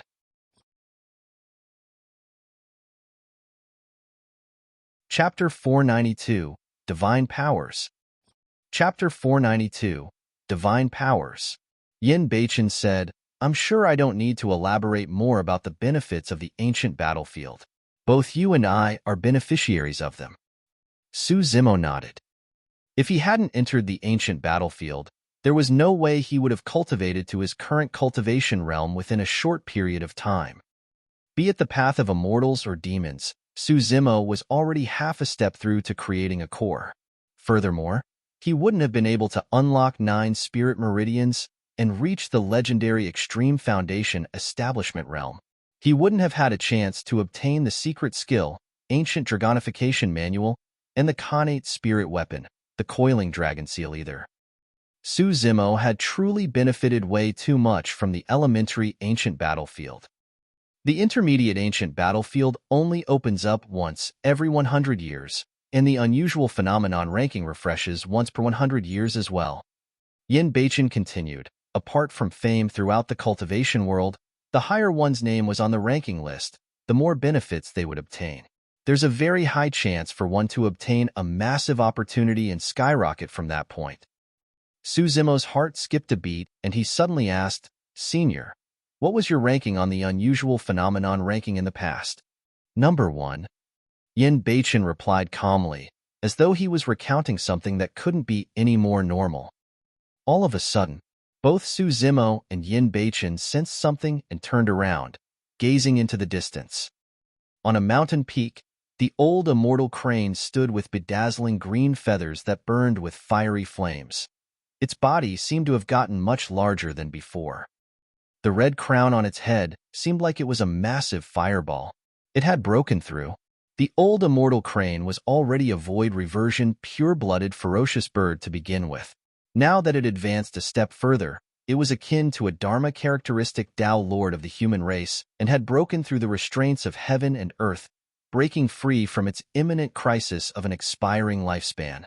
Demons had an extremely different cultivation method from humans, and they did not have early, mid, and late stages to their major cultivation realms. Therefore, demons would usually be stuck in a major realm for a long time and could not break through for hundreds or thousands of years. The good thing was that demons were innately strong from birth, and they had a much longer than humans on the same cultivation realm. For example, the old immortal crane had been stuck in the void reversion realm for more than 1,000 years. However, once a demon achieves a breakthrough and breaks free of the shackles of heaven and earth, it would mean that they have advanced a major cultivation realm and their increase in strength would be utterly frightening. Prior to this, the old immortal crane had no chance of winning against Blood Crow Palace's lord. But now that the old immortal crane had advanced and was equivalent to a human Dharma characteristic, she could kill the palace lord with ease. Suddenly, the old immortal crane opened its eyes and reared its head into the skies, crying. It was a piercing screech that reverberated through the world. An extremely terrifying aura burst forth from the peak of Ethereal Peak and started spreading out. All 5 peaks were shaken. The ancient forest shook and all the living beings within the radius of 500 kilometers sprawled on the ground, silent with fear. Instantly, the entire world went silent. Even the air around Ethereal Peak went still and the clouds stopped floating. Yin Beichen's pupils constricted slightly. Even he was feeling some slight palpitations through that power. Innate divine powers. Yin Beichen took a deep breath of air and murmured, Is that what divine powers are like? It's truly strong. What are divine powers? Su Zimo could not help but ask. Up till this point of his cultivation, he had only heard of spirit arts and dermic arts that were above the former. However, he had never heard of divine powers. Divine powers are even more terrifying than spirit and dermic arts. Simply put, divine powers goes beyond one's imagination and are the type of methods you only hear of in legends. Su Zimo was shocked to hear this. It was even more terrifying than spirit and dermic arts. Yin Beichen said slowly, Lifting mountains and chasing the moon, that's a divine power. Plucking the stars from the heavens, that's a divine power. Incinerating the heavens and burning the seas, that's a divine power. summoning wind and rain, scattering beams to form troops. Those are all divine powers. Suzumo's mouth opened slightly, and he could not contain the shock in his eyes. One could pluck the stars in the skies, one could boil the oceans, and even burn the heavens. Everything was truly beyond Suzumo's imagination. A brand new cultivation that was vast and incredible started forming in his mind. It was something that invigorated him and made him look forward to. Suddenly, Suzumo realized, although he had already started cultivating a long time ago, he had only just begun on the long path of cultivation. How do you cultivate divine powers? Suzumo asked excitedly. Shaking his head gently, Yin Beichen replied, You are too far from divine powers, and even I'm unable to cultivate them. Void reversions are known as Tao beings. Thereafter comes the Dharma characteristic realm where they are known as Tao lords. Even after that is the conjoint body realm where one will be known as a mighty figure. Lastly, they will reach the Mahayana realm and be known as patriarchs. One is only qualified to cultivate the art of divine powers when they are at the Mahayana realm. Suzumo was a little disappointed. He was only at Foundation Establishment realm right now, and even the Void Reversion realm was far from his reaches, let alone the Mahayana realm. However, on second thought, he exclaimed softly and asked with a frown, However, Senior Crane has just broken through and is only equivalent to a Dharma characteristic. How is she able to comprehend divine powers? That's because she's a demon. Yin Beichen replied, After Void Reversion realm, demons would comprehend a divine power with every step they advanced thereafter. The purer their bloodline, the more frightening the divine powers they comprehend would be. Suddenly, Suzumo's eyes shimmered when he heard this as he was enlightened about something. The mystic classic of the 12 demon kings of the Great Wilderness had a total of 9 sections. The 7th section, Core Formation, was equivalent to the human golden core realm. The 8th section, In Spirit, was equivalent to the nascent soul realm, and the 9th section, Young Spirit, was equivalent to the void reversion realm. There was nothing to the mystic classic of the 12 demon kings of the Great Wilderness beyond that. Initially, Suzumo could not understand why there were only 9 sections to the mystic classic of the 12 demon kings of the Great Wilderness. But now, he understood that there was no need for any manuals and techniques after the Young Spirit section. As long as he made an advancement after that, he would be able to comprehend his own innate divine powers. Suzumo asked again, Demons are already able to comprehend innate divine powers at Dharma characteristic realm. Since divine powers are so strong, how do human cultivators deal with them? Yin Beichen replied, Once a human enters Dharma characteristic realm, they would naturally undergo transformations and be able to sense heaven and earth while summoning supreme dharmic powers. At that point, the heaven and earth dharma characteristics that they conjure would be able to fight against the innate divine powers of the demon race. Suzumo seemed to have an understanding. It was the same as when demons formed their inner cores. At that point, the strength and speed would increase exponentially, and their physiques would reach a terrifying level of toughness that weak humans couldn't fight against. However, after the elites of the human race formed their golden cores, they would be able to produce golden core phenomenons. The immensely powerful phenomenons could enable them to fight against demons. From the point where they were enslaved in the primordial era to their rise in the ancient era, the cultivation methods of the immortal, Buddhist, and fiend Taoists of the human race had matured for a long time. The rise of the human race was definitely not due to luck. I've already severed my karma. It's time for me to leave. Yin Beichen left a single remark and did not linger further, soaring into the skies before speeding into the distance. Little Chon. The old immortal crane called out hurriedly when she noticed that. In the eyes of the younger generation, Yin Beichen was a cold and indifferent old monster. However, more than 1,000 years ago when he joined Ethereal Peak, he was still a child. The old immortal crane had seen him grow up and advance step by step. Yin Beichen's figure staggered for a brief moment, but did not turn back. He continued heading forward and disappeared into the horizons before long. When he saw that, Suzumo came to a sudden realization. The reason why Ethereal Peak lingered so long in Ethereal Peak after the battle was not merely because of him. Yin Beichen was worried about the old immortal crane's safety and was actually defending her in silence here. Given Yin Beichen's character, he would definitely not admit to something like this. The old immortal crane had a conflicted expression and sighed gently. Su Zimo could vaguely sense that there was something more as to why Yin Beichen betrayed Ethereal Peak and joined the Fiend sect, Asura sect, more than 1,000 years ago. Chapter 493, Subduing the Monkey Mind and Calming the Prancing Horse. Chapter 493, Subduing the Monkey Mind and Calming the Prancing Horse. The old immortal crane turned and transformed into a middle-aged red-headed beauty. She had blushed fair skin and looked to be in her early 30s. Waving her arm casually, her robes extended thousands of feet away and brought Su Zimo before her instantly. "Congratulations, Senior." Su Zimo was truly elated when he saw that the old immortal crane was able to break free from the shackles of heaven and earth and extend her lifespan. With the addition of a new Dharma characteristic expert, itinerant cultivators in the territory of Great Zhou would definitely want to join Ethereal Peak in the future, and the rise of the sect was certain. "I should be the one thanking you." The old immortal crane smiled and looked towards a spot in the forest outside of Ethereal Peak. Someone from the Fiend sects must have sent a message for Little Chun to arrive in time. "I suppose that has something to do with you?" Su Zimo remained silent. "I don't have any biasness towards the Fiend sections. Head over there and take a look. Someone has been waiting for you for a long time." The old immortal crane pointed to a deep portion of the forest and said with a smile. "All right." Su Zimo smiled and spread his spirit wings, speeding towards the forest.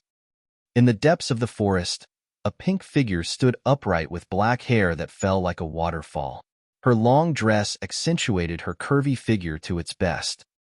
The veil on the girl's face had already been removed, and she was smiling towards his direction with a peerlessly flawless face. "Thank you." Su Zimo was silent for a long time after arriving before finally speaking. Demoness Ji could not help but stifle a laugh. Blinking her eyes, she skipped around gently and closed in to Su Zimo playfully. A fragrance wafted over. Their cheeks were extremely close together, and Demoness Ji asked with a sweet breath, "How are you going to thank me?" With that said, she bit her cherry lips in a seemingly dissatisfied manner and looked at Su Zimo expectantly. He lowered his gaze with the calmness of an old monk. Not daring to meet with her gaze, he took a step back instead. After not seeing her for half a year, Demoness Ji's charm techniques had gotten even more terrifying. Su Zimo lamented to himself, "Seems like she has gotten quite a few opportunities in the Human Emperor's palace back then as well." "All right, I won't tease you anymore." Demoness Ji returned to normal and chuckled before remarking with a relaxed tone, "You don't have to thank me since you've saved me before as well." Su Zimo heaved out a sigh of relief. After a brief silence, Demoness Ji whispered, "You offended so many people in the ancient battlefield. Why didn't you join the Fiend sects together with Senior Asura? Although he is cold, indifferent, and doesn't care about relationships, I can tell that he seems to treat you rather specially." Su Zimo shook his head. Demoness Ji continued, "There's another 20 years to go before the intermediate ancient battlefield opens up. Ethereal Peak doesn't have the strength and isn't able to break through the barriers to enter the intermediate ancient battlefield as well. At that time, remember to come look for me. I'll bring you in. We'll discuss it again. In any case, there's 20 more years to go. There's no hurry. I'll make a move first." "Yes."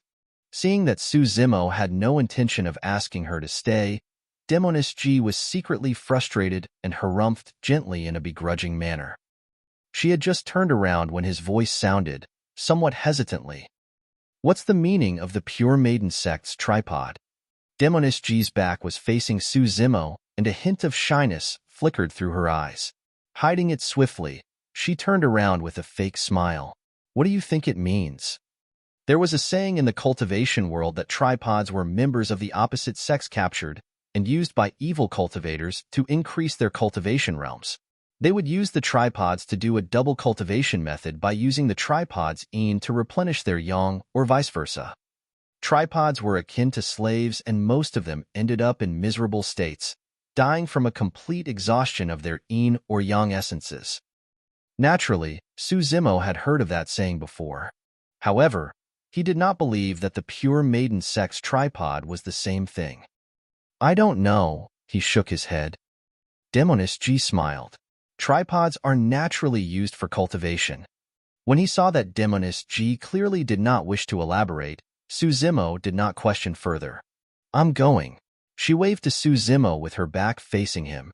I'll tease you again next time. Gazing at Demoness G's departing back view, Suzimo took a deep breath of air and turned to leave as well, heading towards Ethereal Peak. This time round, he intended to enter seclusion to try and form his core upon returning. Suzimo wanted to form his cores for both his immortality and demonic cultivations. Nighttime. Ethereal Peak, a cave abode. Suzimo assumed a lotus position and his eyes were shut. He had already sat there for an entire day without budging like a statue. Although it seemed like he did not make any progress, Suzimo was making preparations to ensure that nothing went wrong. There were only 12 words to the first sentence of the core formation section. Calm the monkey mind, control the prancing horse, subdue dragons and tigers. That was the first and most important step to core formation. An active mind was like a monkey, unable to keep still. The fluctuations of emotions was like a prancing horse, running wildly. One had to conquer the monkey mind and prancing horse with unparalleled determination and even subdue dragons or tigers if necessary. All things were connected. In the immortal sects, one would achieve a pure mind by adhering to the extremities of silence. In the Buddhist monasteries, one would chant Buddhist proclamations and refrain from speaking. In reality, all of those were guiding one towards calming the monkey mind and the prancing horse of one's intents. For young people, they were inexperienced and emotional. As such, it was the most difficult for them to calm the monkey mind and prancing horse while cultivating. Older cultivators have been through endless events and are jaded towards the world. As such, it becomes comparatively easy for them instead. Although Suzimo was not old and he had cultivated for less than 30 years by now, he had been through endless ups and downs in life and wandered around the boundaries of death as well. His mind was resolute and could not be moved. Often, he treated things with humbleness and took care of the overall picture, paying keen attention to things. He took things in his stride and did not overly meddle. Subconsciously, he was already suppressing his monkey mind and the prancing horse while subduing dragons and tigers with supreme determination. After entering meditation, the first 6 sections of the mystic classic of the 12 demon kings of the great wilderness revolved through his mind in an unhurried motion thoroughly. It went from the beginning, body tempering, to tendons transformation, bones strengthening, marrow cleansing, organs refinement, then to the orifice cleansing section. There was a remark in the core formation section. Cultivate the chi of the 5 organs and consume the 7 lights. The 7 lights referred to the 7 orifices. As time flowed, countless nights passed by in the blink of an eye. Within the cave abode, the demonic chi that was surrounding Suzimo intensified and his 7 orifices shone with a divine radiance. His skin, flesh, tendons, bones, marrow, organs, and 7 orifices formed a perfect major heavenly cycle, circulating endlessly. Gradually, the demonic chi outside his body started converging towards the center of his chest. After chi condensation and foundation establishment, cultivators would enter core formation and their golden cores would be created an inch beneath their navel, located at where the spirit chi si and dantian was at. But now, the location of Suzimo's demonic cultivation for his inner core was clearly different. It was at the center of his chest, extremely close to his heart. The scarlet demon chi was limitless and boundless, converging towards his chest repeatedly while swirling, as if a massive vortex was about to materialize. Be it for demons or humans, core formation was always the most critical step of their cultivation path. This was a sort of finale towards their earlier path of cultivation. After forming a core, It would be the first time they truly broke free of the shackles of heaven and earth, increasing their lifespans. If they failed, everything would come to an end. Suzimo was motionless and his black hair swayed without any wind. A series of ancient demons were conjured around him, baring their claws and fangs with a menacing ferocity as their eyes shimmered with a red gleam. All of those ancient demons paused for a brief moment before being sucked into Suzimo's chest by that scarlet vortex. Suzimo's aura was turning increasingly terrifying. Under the shroud of the scarlet vortex, his body underwent another baptism and transformed once more. His flesh started expanding and his bones and veins shook and buzzed, as though metal was clashing. Twitching violently, his major tendons gave off snapping sounds like thunder, and it was shuddering.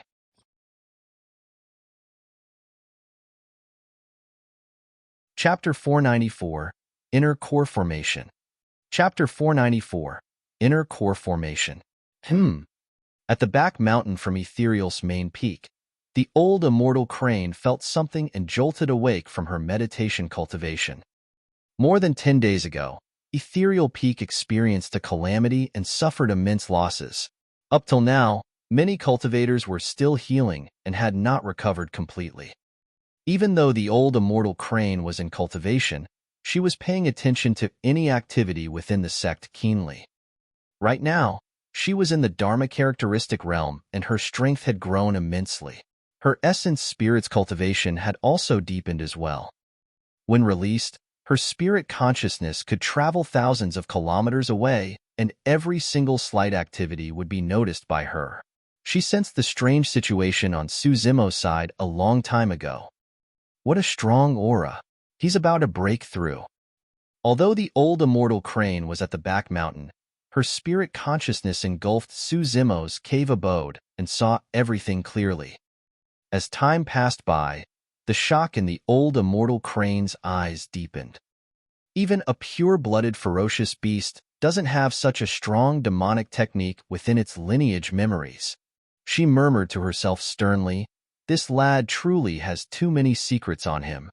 Even with her experience, she could not see through all the secrets. They were things that she could not comprehend even at her cultivation realm. How could a human cultivate a technique meant for demons?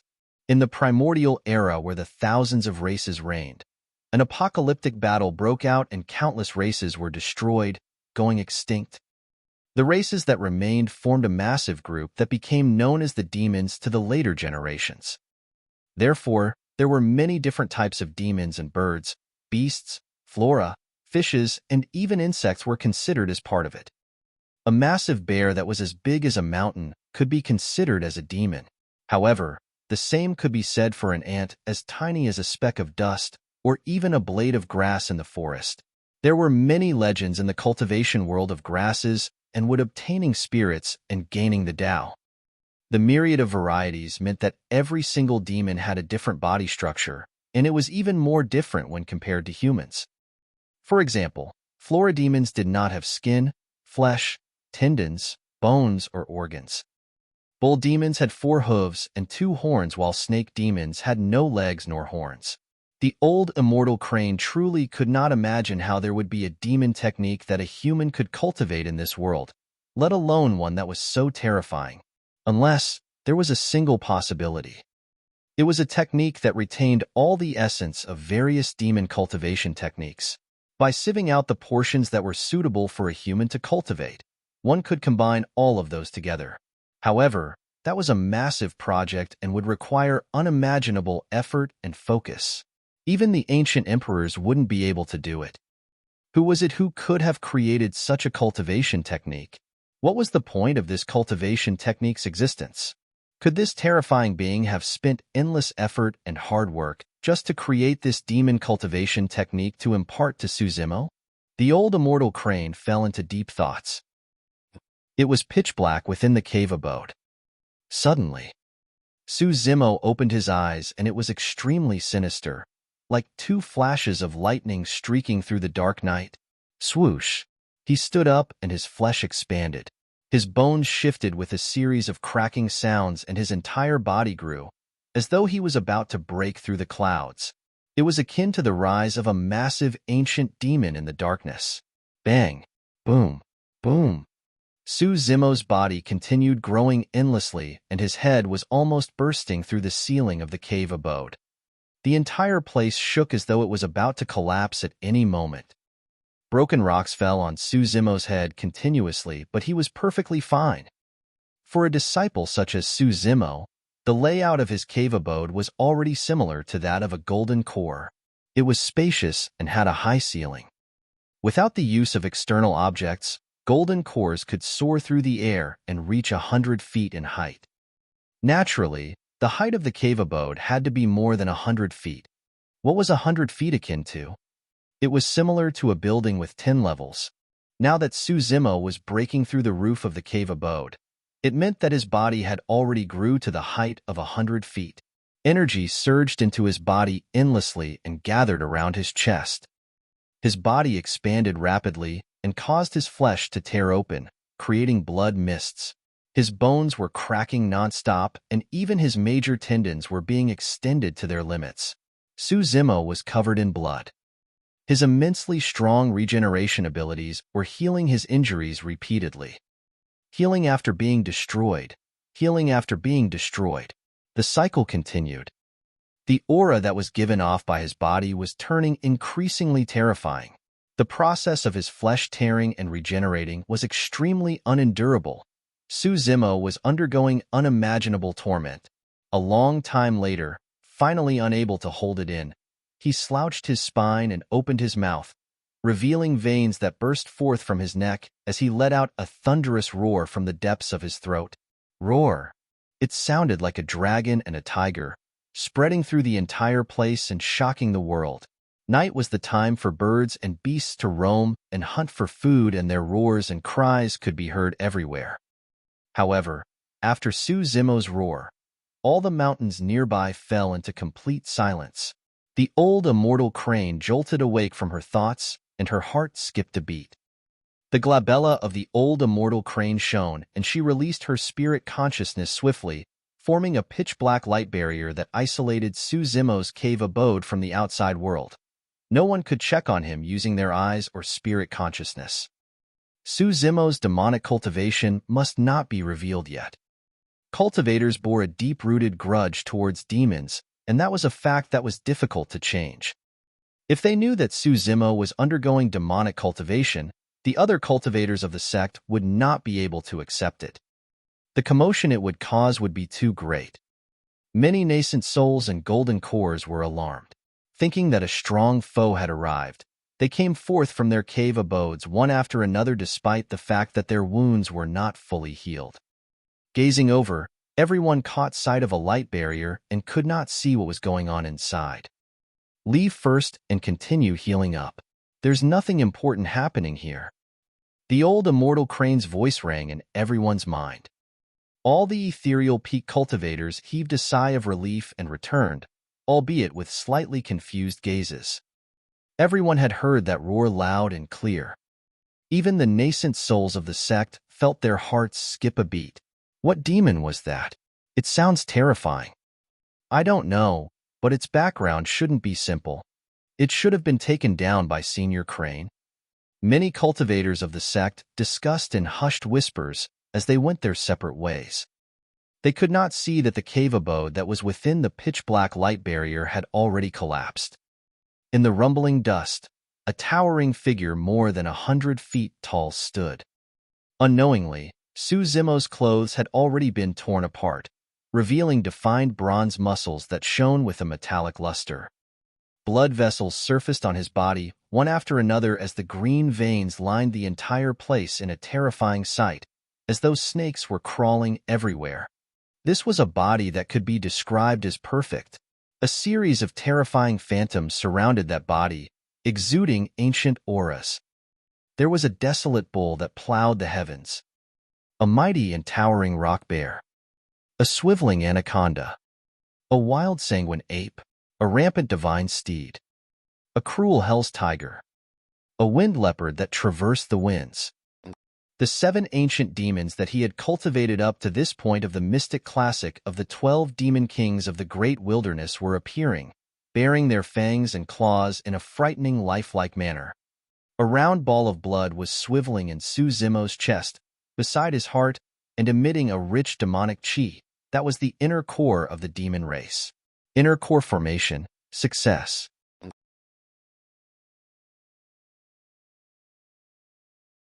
Chapter 495, Terrifying Physique. Chapter 495, Terrifying Physique.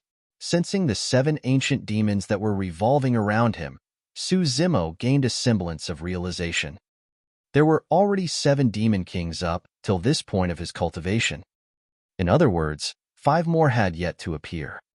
The limits of his cultivation of the mystic classic of the 12 demon kings of the great wilderness should be when all 12 demon kings appeared.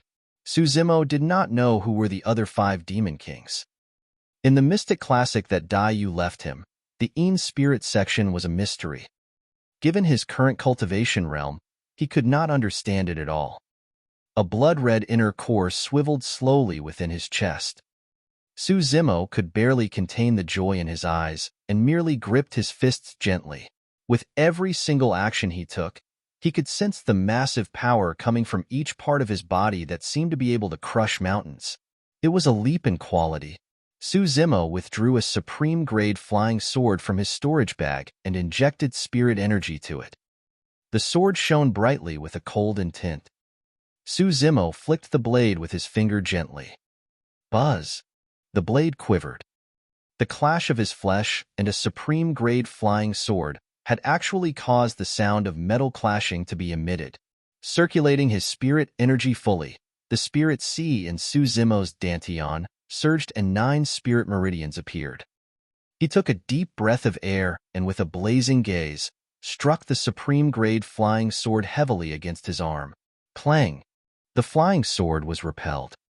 His arm was completely fine. Although Su Zimo had not managed to cultivate a golden core in his immortality cultivation yet, he was at the legendary Extreme Foundation establishment realm. At full power, his strength was comparable to an early-stage golden core. Right now, the sword did not even leave a single mark on his arm. Even the old immortal crane was shocked when she saw that. The most resilient parts of a demon's body were mostly their fangs and claws. If a supreme-grade flying sword couldn't even penetrate Su Zimo's flesh, a perfect spirit weapon might not be able to hurt his bones as well. If that was the case, it was even less likely that his organs could be injured. The old immortal crane was certain that Su Zimo's body was even stronger than pure-blooded ferocious beasts at Golden Core Realm. That was because she was a pure-blooded ferocious bird herself. Su Zimo had just formed his inner core and yet, he was already in possession of such a terrifying physique. If he were to continue cultivating and arrive at the limits of core formation, the old immortal crane did not dare to imagine.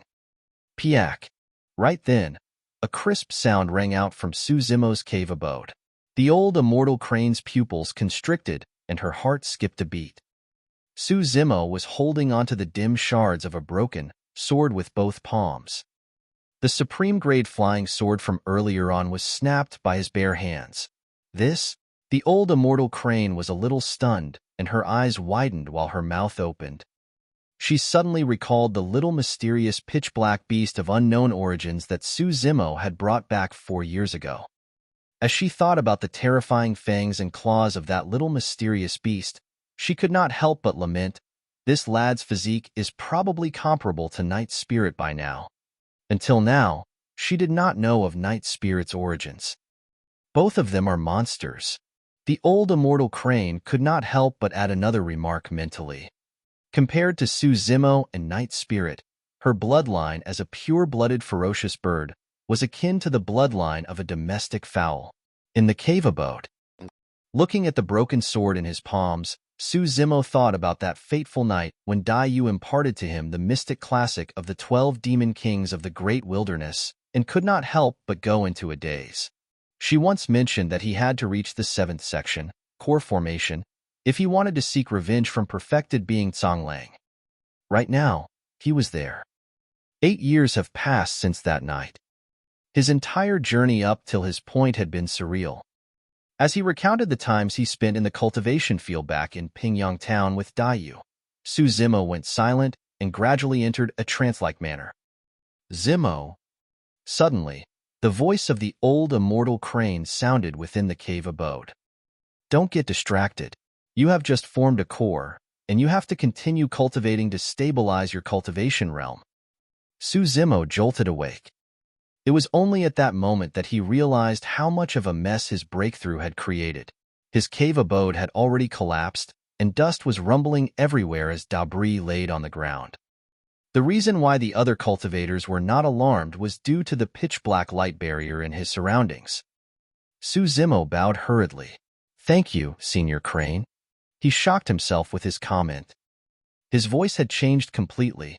It was loud as a bell and robust, enough to shake one's mind. The old immortal crane said gently, you have to control the power of your inner core to a point where it's natural. Otherwise, how are you going to be able to face other people? Even your voice will be enough to scare them. Su Zimo nodded and did not delay it any further. Shrugging his massive body, he assumed a lotus position and continued cultivating. After forming a core, stabilizing his cultivation realm and controlling the power of his inner core was relatively simpler and did not carry any risk. All he had to do was spend time to feel the inner core and familiarize himself with it while getting accustomed to the many changes to his body. At that time, his cultivation realm would stabilize gradually as well. As time passed by, the phantoms of the 7 demon kings surrounding Su Zimo gradually faded. His body was shrinking as well. The demonic chi surrounding him gushed into his chest continuously. In the blink of an eye, 3 days had passed. Morning, daybreak. A ray of sunlight broke through the mist and landed on a clear and elegant face. His black hair fell casually like a waterfall and swayed gently by itself. The man's eyes were closed and the sunlight moved slowly around his body until he was shining from head to toe. Against the shroud of the sunlight, his body shone with sparkles and was as shiny and flawless as jade. The man resembled a deity that had just entered the mortal realm and was in a pure silence. That was a true transformation. All of a sudden, the man opened his eyes and 2 divine lights shone in a dazzling manner that was even more intense than the sunlight. However, the divine lights faded swiftly as well. Calmness returned to his eyes. Lowering his head, the man looked at his body that had returned to normal and nodded in satisfaction. Retrieving a set of green robes from his storage bag, he wore them once more. The man was Su Zimo, who had just formed his core. Right now, he was already able to master the power of his inner core completely. As long as he did not make use of the power of his inner core, even if he channeled his bloodline, Su Zimo's body would not change in an obvious manner. Before he knew it, the isolating pitch-black light barrier set by the old immortal crane had already disappeared. Su Zimo rose and took a deep breath of air, relishing the freshness of the mountains. His entire body was relaxed and every single one of his pores seemed to have opened up. His cave abode had already turned into ruins, and he couldn't stay in it any longer. Rising slowly, Su Zimo flew past the ruins and headed outside without a sound. Suddenly, Su Zimo's gaze shifted and he exclaimed softly, pausing in his tracks subconsciously. Outside the ruins, a young girl sat on the ground hugging her knees. Her features were exquisite and she had golden hair, but it was messy and had many curls. She had not rested for a long time, and the girl looked extremely fatigued. Leaning on a cold slab of rock beside the entrance of the ruins, the girl was snoozing. Su Zimo pondered and understood what happened. He had created such a huge commotion with his core formation that it must have alarmed many people. Because Nian was worried, she guarded at the entrance and was unwilling to leave. She was dirty all over, and her petite face was filled with specks of dust. However, they could not conceal her moving and peerless features.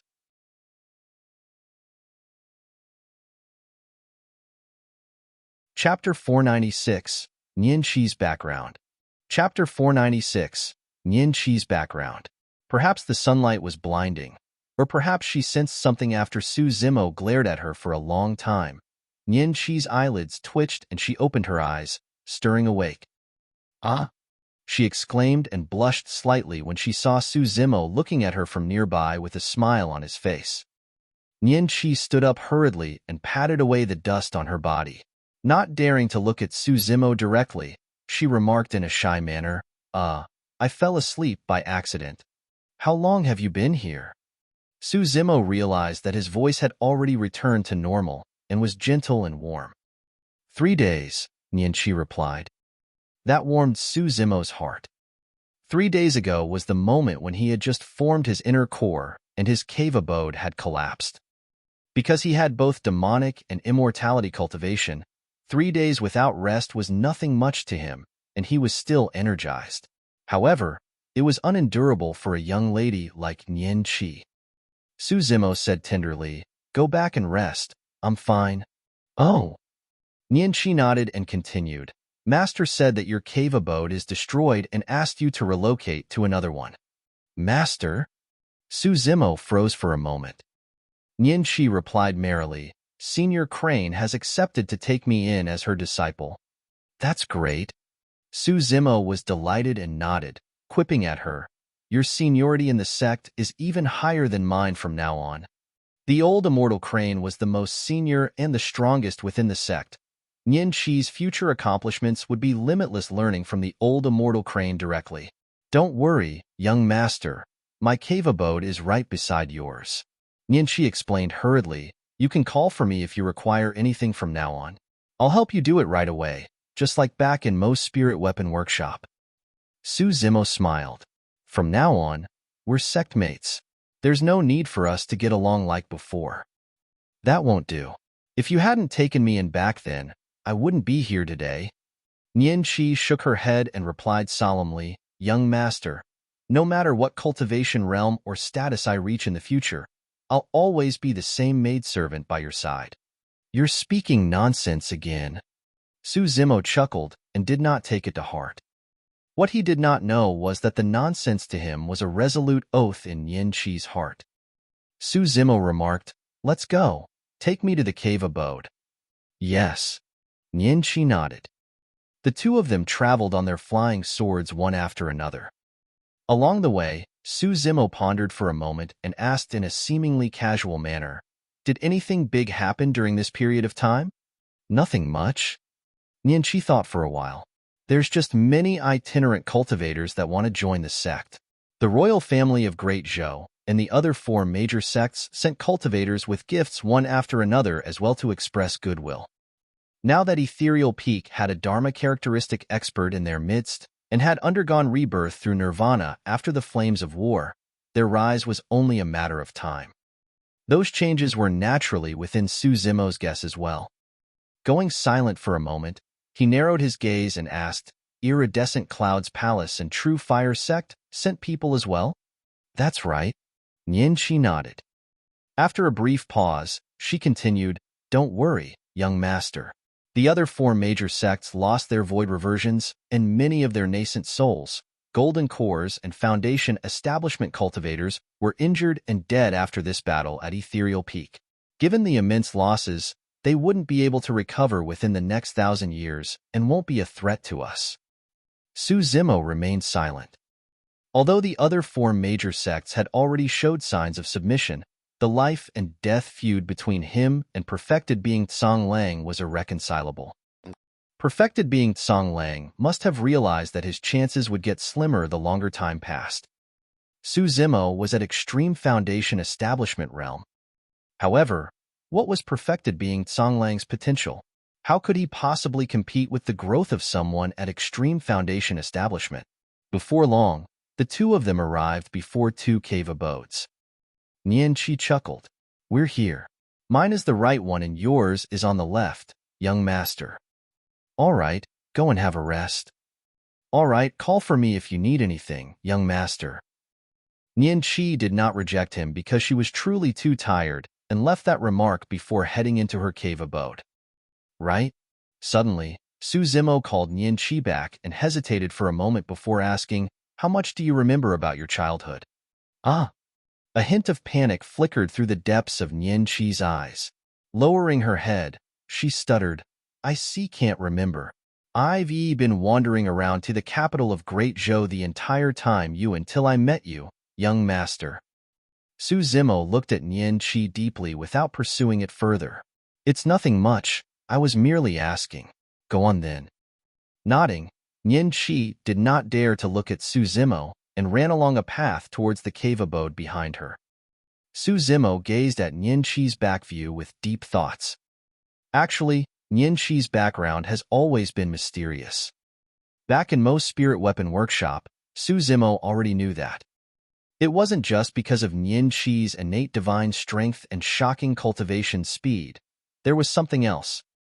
Back then, when they first met and Su Zimo handed Nian Qi some food, Night Spirit who was in his embrace had actually closed in and sniffed Nian Qi from head to toe. There were not many things that could interest Night Spirit. The dragon egg in the Dragon Bone Valley was one of them. Of course, that alone was not enough to suspect that there was anything wrong with Nian Qi's background. The most important thing was that from the moment Su Zimo met Nian Qi, the latter was already around 15 years old. But now that 4 years had passed, she still looked like a young girl. Time seemed to have stopped on Nian Qi's body. This was impossible. Unless Nian Qi's innate lifespan was extremely long such that 4 years was almost negligible compared to her total lifespan. What sort of person, or rather, race, would possess such a long lifespan upon birth? Su Zimo had a vague guess in his mind. It might not be an accurate guess. After all, there were many treasures and strange fruits on Tianhuang mainland. It was possible that Nian Qi might have consumed some miraculous fruit or elixir in the past, resulting in her innate divine strength and extremely long lifespan. The old immortal crane must have spotted something as well, and that was why she chose to take in Nian Qi as her disciple. Of course, it wasn't because Su Zimo suspected Nian Qi's intents. Although Nian Qi hid her background intentionally, she was a simple and kind girl and harbored no evil intentions towards him or Ethereal Peak, who didn't have their own secrets. Su Zimo had his own as well. He would definitely not tell anybody about his demonic cultivation casually. Taking a deep breath of air, Su Zimo set the matter aside temporarily. He took a walk around and relaxed himself before returning to his new cave abode. He was prepared to continue to form his golden core. Although he had already cultivated an inner core and his strength had increased exponentially, he did not dare to activate the power of the inner core and kill his enemies in his demon form recklessly. He could only be considered as a true golden core if he entered the golden core realm through his immortality cultivation. Furthermore, Su Zimo was excited to see the type of golden core phenomenon he would create.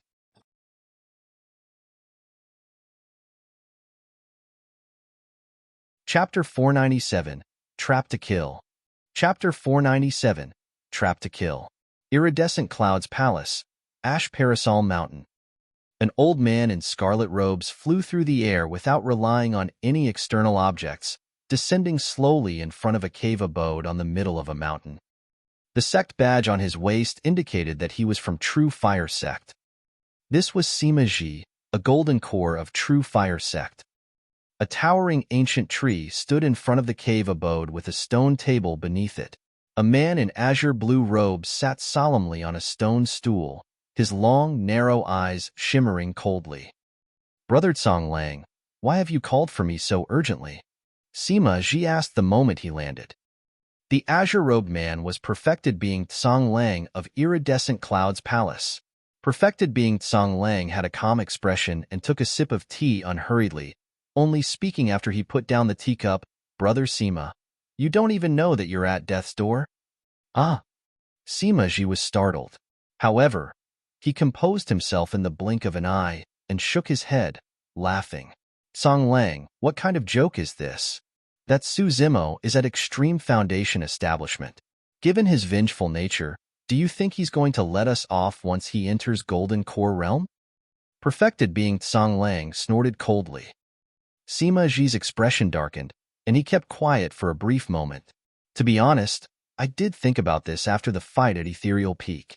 However, our sect has already sent people to reconcile with Ethereal Peak, so there's nothing I can do about it either.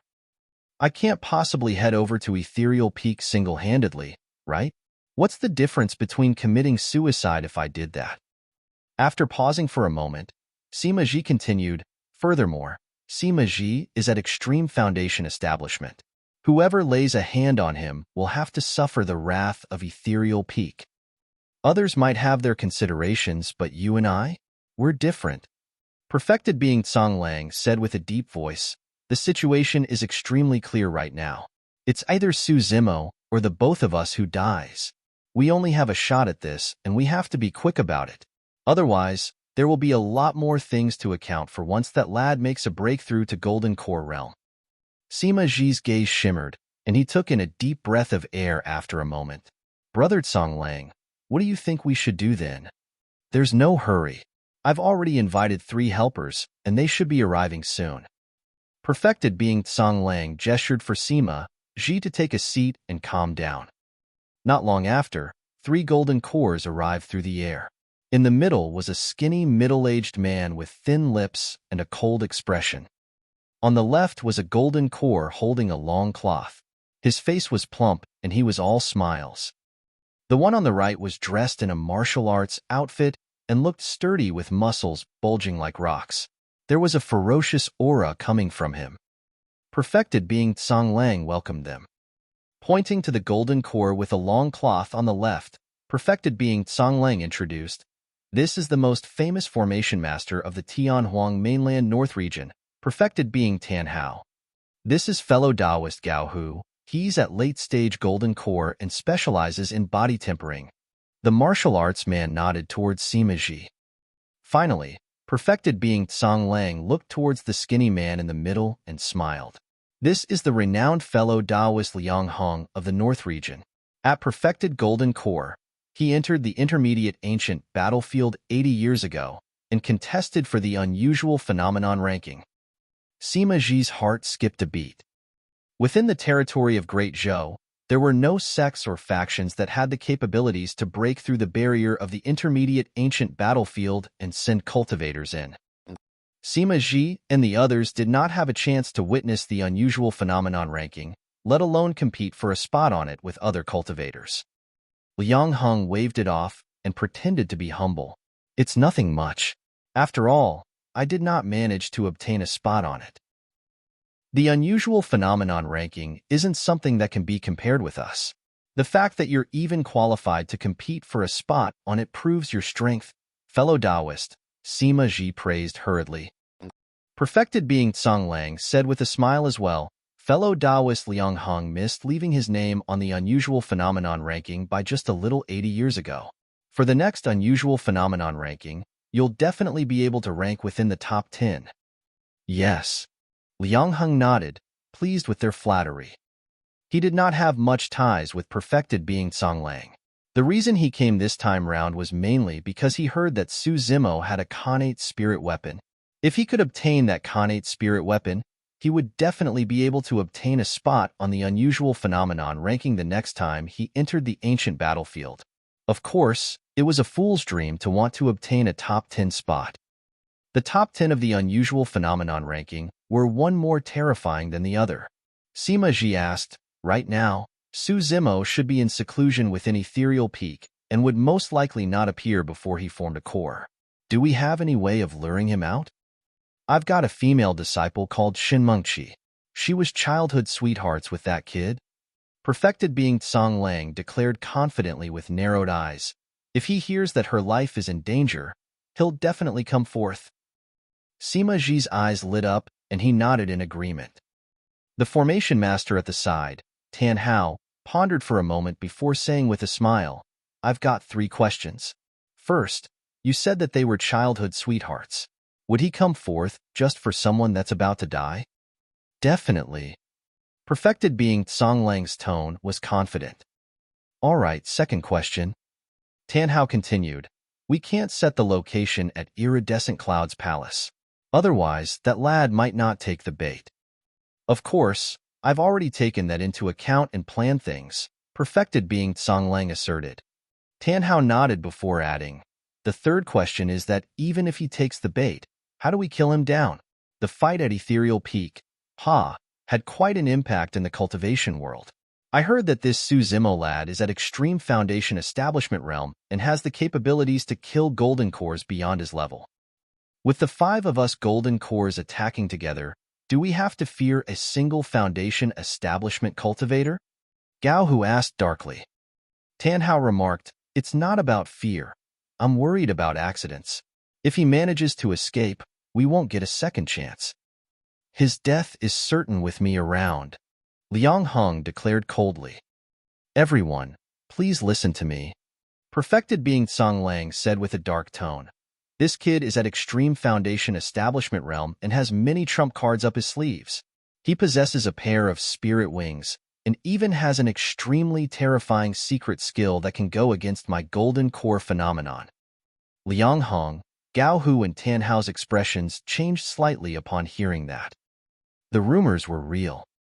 A secret skill released by a Foundation Establishment cultivator could truly go against the golden core phenomenon. Even though Perfected Being Song Lang's golden core phenomenon was not considered to be strong, it was still a shocking fact. Even a lion uses its full might to chase down a rabbit. Since I chose to make a move, I won't underestimate my opponent, even if the kid is only a Foundation Establishment cultivator. Perfected Being Song Lang said darkly, "Fellow Daoist Tan Hao, you have to set up your array formations beforehand to ensure that this lad doesn't escape." "No problem," Tan Hao replied with a smile. "With me setting up the formations personally, even golden cores won't be able to escape."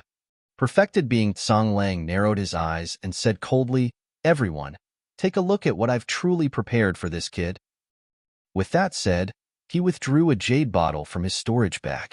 There was a scarlet flower that resembled an orchid in the middle of it, giving off a faint fragrance. The other few golden cores swept their gazes across, and their expressions changed as they retreated one after another. "Spirit Lock Flower." Liang Heng frowned and asked, "This fiend flower has already gone extinct in the ancient era. How did you get your hands on it?" The Spirit Lock Flower would not cause any direct harm to a cultivator. However, its fragrance had a fiendish power that could lock a cultivator's spirit energy. Even golden cores could not defend against it. The Spirit Lock Flower was one of the most famous fiend flowers of the ancient era.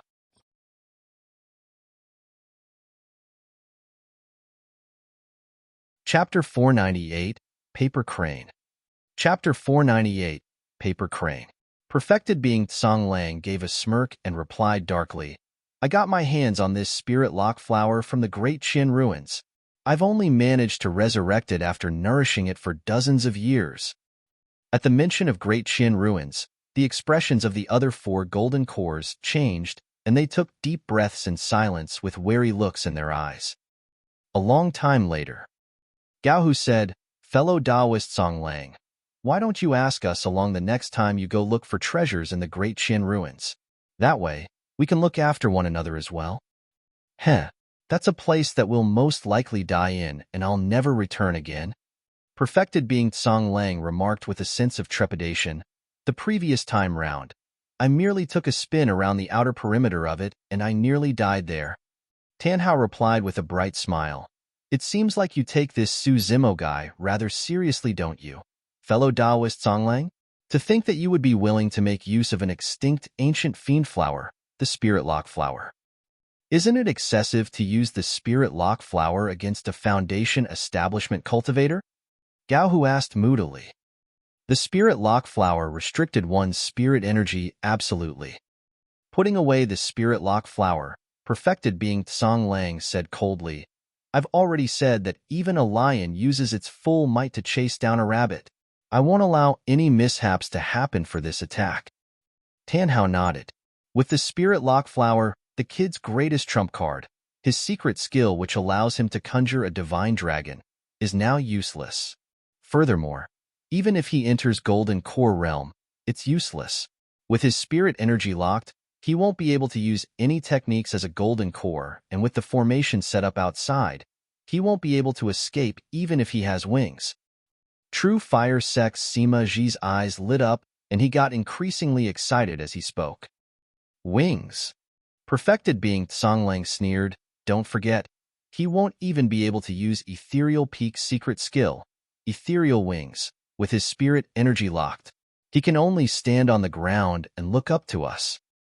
Gao Hu grinned. In that case, all we have to do is stand in midair, and that kid won't be able to hurt us no matter how many tricks he has up his sleeves or how strong his body is. On the other hand, all of us can just attack him as we want to. That's right. That's great.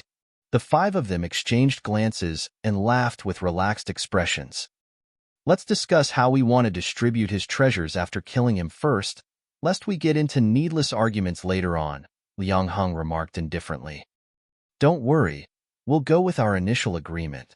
Perfected being Songlang said with a deep voice, we'll give that kid's dragon conjuring secret skill and connate spirit weapon to fellow Taoist Liang Heng. His body tempering technique will be for fellow Taoist Gao Hu. His sword formation techniques will be for fellow Taoist Tan Hao. As for his weapon refinement techniques, they will be for brother Sima. Lastly, we'll divide the remaining spirit stones, elixirs, and spirit weapons he has equally among the five of us. That's good. Liang Heng and the other four nodded delightfully. Gao Hu was a body-tempered warrior to begin with, and the thing that attracted him the most was Su Zimo's body-tempering technique. Everyone got what they wanted. Just as everyone was about to leave, Sima Ji frowned and asked, I heard that this female disciple of yours disobeyed your orders previously and did not partake in the battle against Ethereal Peak. Are you sure she's going to help us this time round to go against her ex-lover? Since they're childhood sweethearts, he will definitely be familiar with her handwriting. If you forge something out, there will definitely be flaws. Tan Hao is calm. Humph.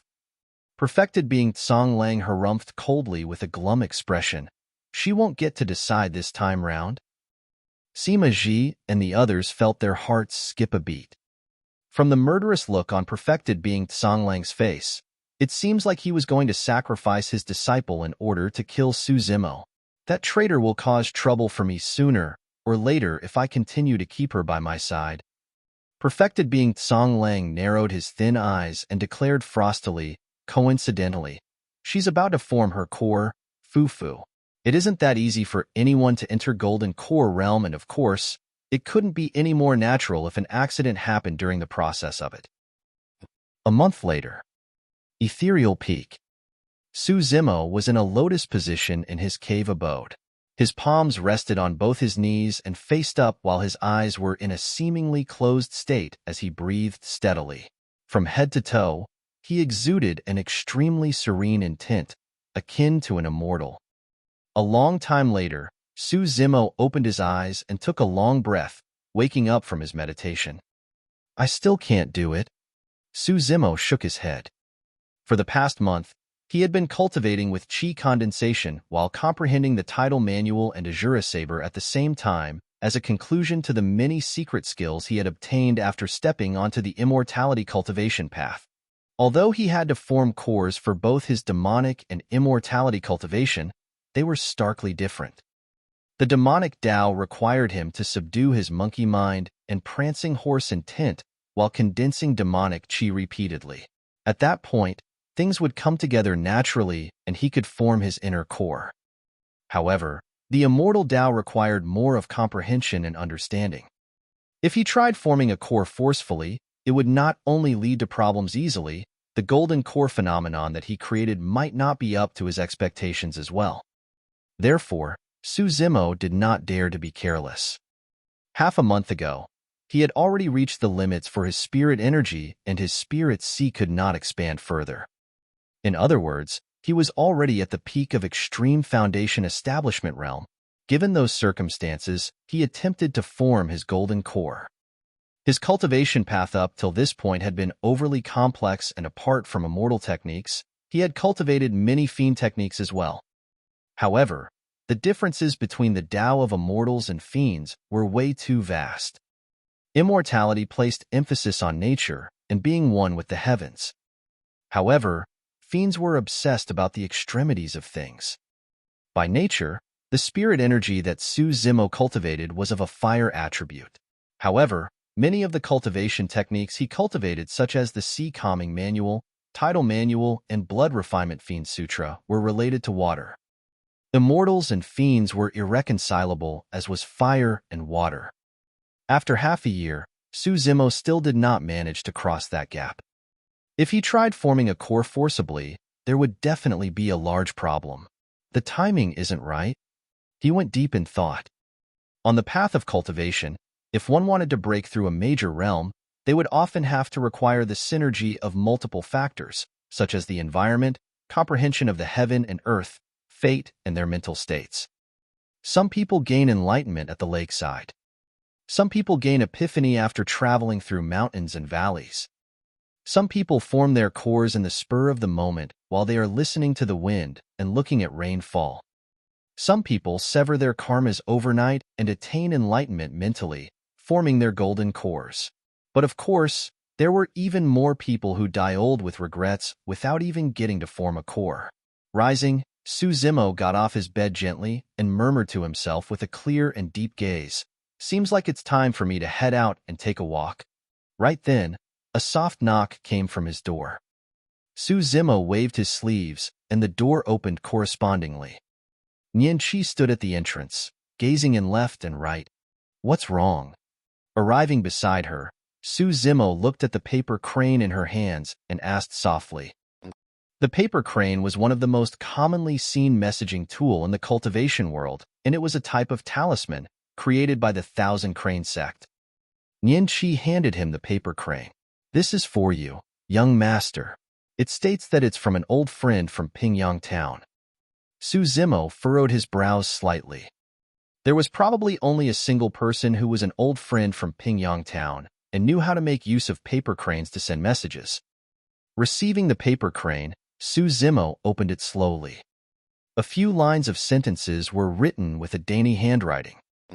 "Zimo, I failed in my core formation and my spirit meridians have been severed. The injuries are extremely severe and I'm now back in Pingyang Town to recuperate in silence.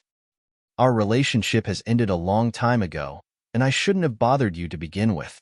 But recently, I feel that my limits have been reached and I don't have much time left. I hope that you can return for us to meet one last time.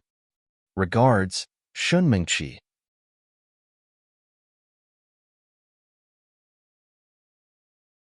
Chapter 499, Make a Clean Break. Chapter 499, Make a Clean Break. The handwriting towards the end was slightly messy, as though she couldn't muster her strength. Suzimo's expression was calm after he finished reading it, and there wasn't a single bit of emotion in his eyes. Out of curiosity, Nian could not help but inch forward to take a look. It's her. She had some recollection towards Shenmengqi. Back then, the woman behind perfected being Songlang outside Mo's spirit weapon workshop was Shenmengqi. Nian said, "Young master, could this be forged? It might be a trap." "The handwriting is hers," Suzimo said before sneering. "However, there's definitely a trap." The longer time passed by, the more afraid perfected being Songlang would be. Therefore, Suzimo predicted that perfected being Songlang would definitely make his move. However, there was no chance for perfected being Songlang to do anything if Suzimo remained in Ethereal Peak. Therefore, no matter what kind of message it was, whether it was at Pingyang Town or anywhere else, perfected being Songlang only had a single motive, to lure him away from Ethereal Peak. When Nian saw that Suzimo was calm and did not lose his cool, she felt relieved. However, immediately after, Suzimo's next sentence alarmed Nian. "I'm going to leave the peak." "Ah."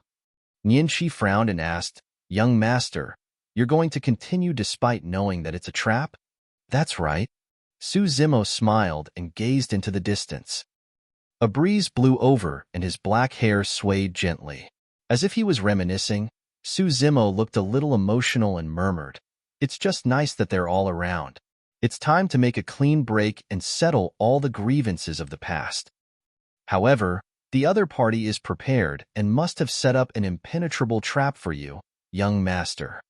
Nian had a worried expression as she analyzed calmly, "You're not at Golden Core Realm yet, young master. There's truly no need for you to take the risk. Don't worry. If the situation doesn't seem right, I'll retreat first." Suzimo smiled slightly. "Furthermore, I haven't been getting much progress recently in my attempts in core formation. Continuing that way isn't going to be helpful, and I've been meaning to head out as well. Before Nian Qi could persuade him further, Su Zimo already rode on his flying sword and turned into a streak of light, tearing through the void. 10 days later. Pingyang Town night. It was dead quiet on the streets without anyone around. Within a room in a mansion not far away from the Shin family, everything was pitch black. All of a sudden, in the darkness, a pair of eyes lit up and a skinny figure appeared faintly. The person's ears twitched before whispering, "Someone's here." Immediately after, a hushed voice sounded from the side, "Brother Liang Heng, you're indeed impressively strong. We didn't even detect anyone at all." As he spoke, another few pairs of eyes lit up in the room as a couple more figures appeared one after another. It was perfected being Tsang Lang's group of 5. Before long, the sound of clothes fluttering through the air arrived at an extremely fast speed. The sound of it definitely indicated that the person was headed for Pingyang Town. The 5 of them exchanged glances, and their killing intent surfaced. Perfected being Tsang Lang went to a window and peered outside through a slit. Before long, a green-robed figure arrived above the Shen residence. His robes were fluttering as he stepped on a flying sword, standing upright in the air with a calm expression. Perfected being Tsang Lang could not help but smirk when he saw that. He took the bait. Turning around, he nodded to Liang Heng and the other 3. "Are we going to make a move now?" Gao Hu rubbed his palms with a murderous look. He was raring to go. "Let's wait a little more. There's no hurry." Perfected being Tsang Lang was extremely calm and whispered, "Let's observe further to see if the kid has any expert on his heels. Otherwise, we might be the ones falling into a trap." "That's right." Sima Ji nodded. "Expert? What expert?" Liang Heng sneered. "If they are golden cores, it doesn't matter how many of them come because I'll be able to take them down single-handedly. As for nascent souls..." "Ha! Do you guys think that any nascent souls would be so free as to accompany this lad for such a long distance, just so he could meet his ex-lover?" Gao Hu nodded in agreement. "There's nothing wrong with being a little more careful." Perfected being Tsang Lang added with a slight frown. Although Su Zimo had already fallen into the trap and everything was proceeding as planned, for some reason, he felt uneasy as though something was amiss. "Isn't everything going too smoothly?" A moment later, perfected being Tsang Lang suddenly asked. "Fu." Liang Heng could not help but stifle a chuckle and shake his head. "Tsang Lang, you're truly overly suspicious. We've planned this for so long with so many backups. What are you still worried about?" "I have no idea as well." Perfected being Tsang Lang shook his head. He could not help but recall the scene 8 years ago back in Pingyang Town when Su Zimo provoked him through words intentionally and survived because of that. As he recounted, he thought about how Su Zimo played him like a fiddle in front of Mo's spirit weapon workshop and humiliated him completely. This kid is so difficult to deal with. How is he falling for this so easily? Perfected being Tsang Lang was still worried. With a cold expression, Tan Hao asked with a hushed voice, "When you saw him earlier on, what was his cultivation realm?" "Foundation establishment realm." Perfected being Tsang Lang was the first to freeze after replying. The other 4 could not help but laugh as well. "Perhaps I'm overthinking it." Perfected being Tsang Lang chuckled.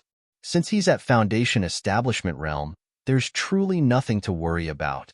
Even without everything we've prepared, if the 5 of us rush up, it'll be nothing much for us to take down a Foundation establishment cultivator." Gao Hu grinned. The sky above the Shin family. Su Zimo stood upright on his sword with ridicule in his eyes. Before he attained greater mastery of his orifice-clearing section, he had already reached the state where he could hear everything. Now that he had formed his inner core, his hearing was even more terrifying. If Su Zimo wanted to, he could even listen to the sounds of ants crawling underground and mosquitoes buzzing within 1,000 feet loud and clear, let alone the whispers of perfected being Tsang Lang and the others. Initially, Su Zimo had the intention of rushing over to kill perfected being Tsang Lang and the other 4 instantly. However, His gaze soon shifted towards the courtyard of the Shun family beneath him, and his eyes turned slightly cloudy. It was cold and quiet in the Shin family, and of the 4 rooms around the courtyard, only 2 were occupied. The person in the room to the south had a racing heartbeat, panting in a seemingly nervous manner. It was a man who had never cultivated before. If he was not wrong, that should be Shin Nian. In the room to the west, there was an intense twilight aura, and the person within it had a weak and faint breathing. This person should not have long to live. Twitching his nose, Su Zimo caught a whiff of medicinal fragrance. The person in the room was severely injured and was beyond cure. How could this be? Su Zimo furrowed his brows slightly. To him, since the handwriting on the paper crane was authentic, it meant that Shen Mingqi was in cahoots with perfected being Tsang Lang, and everything that was written was all a ruse just to lure him here. If that was the case, why was Shen Mingqi truly on the brink of death? In that instant, 2 possibilities flashed through Su Zimo's mind. First, Shen Mingqi wanted to trick him here despite her impending death so that she could drag him down with her. Second, she was just an abandoned chess piece. Su Zimo had a conflicted expression and sighed gently internally. At that moment, he already had an answer in mind.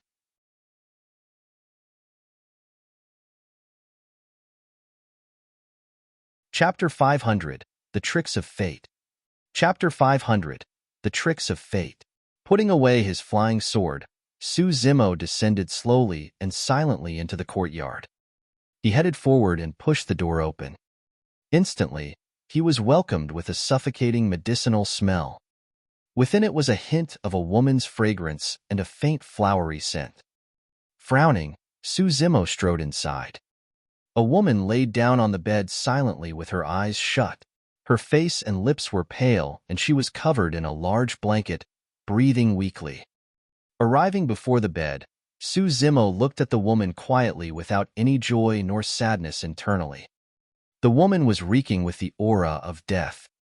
Her pulse was weak and her organs were starting to fail. Even an immortal wouldn't be able to save her at this point. 8 years.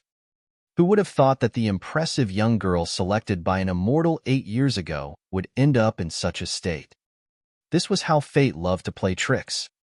Probably sensing something, Shen Mingqi's eyelids twitched and she opened her eyes slowly. The pair of brilliant and moving eyes from Su Zimo's memories were now empty and lifeless with a cloudy shade. Her gaze was seemingly dazed, as though she could not adapt to the environment. Arriving at Su Zimo's face, her stare lingered for a long time before her eyes gradually widened, shimmering with a glint of light. Shen Mingqi looked slightly more spirited as well. "You've come." Her lips twitched as she revealed a smile. However, she did not have much strength left, and even her voice was as soft as a mosquito. What happened? After remaining silent for a long time, Su Zimo finally asked with a calm tone.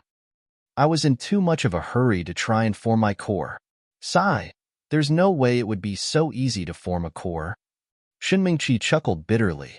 "My foundation wasn't stable and I lost control of my spirit energy, causing my meridians to sever.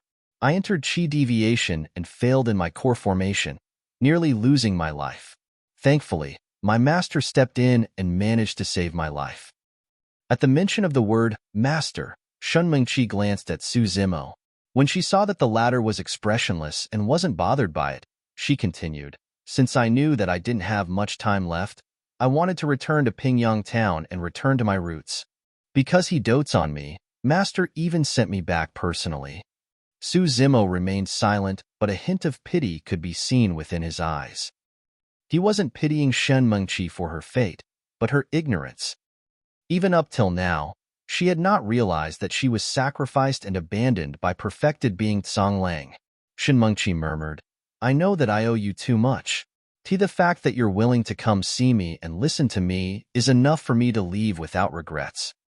Su Zimo surveyed the room and finally, his gaze lingered on a scarlet flower that was on the wooden table beside the bed, frowning. This flower.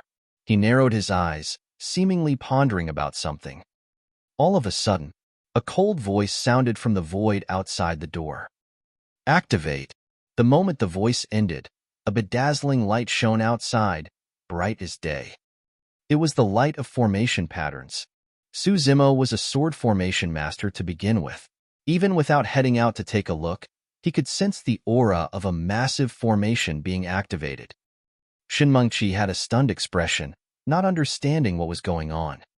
The next moment, the entire room was ripped apart by a tremendous power, causing dust and gravel to fly everywhere. Ha ha ha ha. An arrogant laughter rang in the courtyard, reverberating endlessly. When she heard that laughter, Shinmengqi asked in disbelief with a shocked expression, "Master?" Su Zimo turned around, completely unaffected. After the dust settled, 5 golden cores could be seen in a line in the skies above the courtyard, bearing sharp gazes and murderous intent. Iridescent clouds palaces perfected being Tsonglang was among them. "Master, you guys?" Shinmengqi's lips quivered and the shock in her eyes vanished gradually. She did not continue speaking. She was no fool and had already understood when she saw that lineup.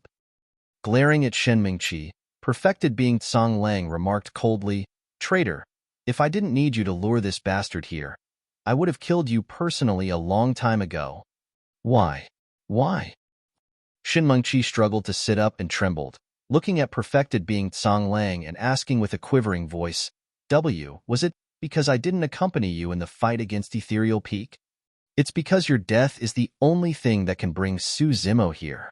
Perfected being Tsonglang's expression was frosty. "Additionally, today, I'll let you understand how you die as well. As a 5 Meridian Foundation establishment cultivator, you had a high chance of succeeding in your core formation. Yet, you failed." At that point, Shinmengqi's mouth opened slightly as she shook her head repeatedly, as though she could tell that something terrifying was coming. Smiling sinisterly, perfected being Tsonglang said, "Do you remember the elixir I gave you before you entered seclusion? Indeed, that elixir does help in circulating spirit energy and aiding one in core formation. However, I've added some extra ingredients into that elixir." Ha ha ha. Shinmengqi spat out a mouthful of blood, and her face was frighteningly pale. Her face was veiled with an aura of death, and she looked even more frail. "I've noticed long ago that you haven't given up on this bastard." Perfected being Tsonglang continued, "Indeed, you're a good disciple of mine and didn't let me down. After I sent you back, you could not wait to send a paper crane message to Ethereal Peak. Everything was as I had predicted. I've given you a chance, but you didn't cherish it. Stupid lass, the only thing awaiting you if you go against me is death. Since I can take you onto the path of immortality cultivation, I can naturally destroy you as well." 8 years. Did our 8 years of relationship as master and disciple mean nothing? Shinmengqi's voice was shaking and her eyes were brimming with tears. "Fu-fu." Perfected being Tsonglang stifled a laugh. "Good disciple, let me give you one last truth as your master. There's no such thing as a relationship in the cultivation world. In my eyes, you're nothing but a chess piece." Steaming tears rolled down as she sobbed silently. By now, Shinmengqi could no longer feel the pain coming from her body. All she felt was a gutting wrench of her heart, as though she was about to faint as her limbs went cold. Every single sentence from perfected being Tsonglang struck her already injured body relentlessly like arrows. Shifting his gaze, perfected being Tsonglang looked at Su Zimo and asked with a slight frown, "Su Zimo, you don't seem to be surprised?" She stroked his beard and laughed smugly. "You don't have to fake your composure. I'm sure you must be frightened to death by now, right? Do you think that the 5 of you along with this lousy array formation is enough to scare me?" Su Zimo smiled as well. In the ancient battlefield, he was in a much deadlier situation going against the paragons of the immortal, Buddhist, and fiend sects alongside their sealers. Rubbish. He truly doesn't know his limits. Liang Hong, Gao Hu and the others yelled, exuding their might as golden cores to suppress Su Zimo endlessly. "Su Zimo, I'm even using an ancient fiend flower just to set this trap and kill you." Perfected being Tsonglang said coldly, "I'm sure you've already realized by now that your spirit energy has been locked. Your death today is certain." You're tuning in to the Warrior Lore YouTube channel. Don't forget to subscribe and join us on this journey to catch the most captivating stories.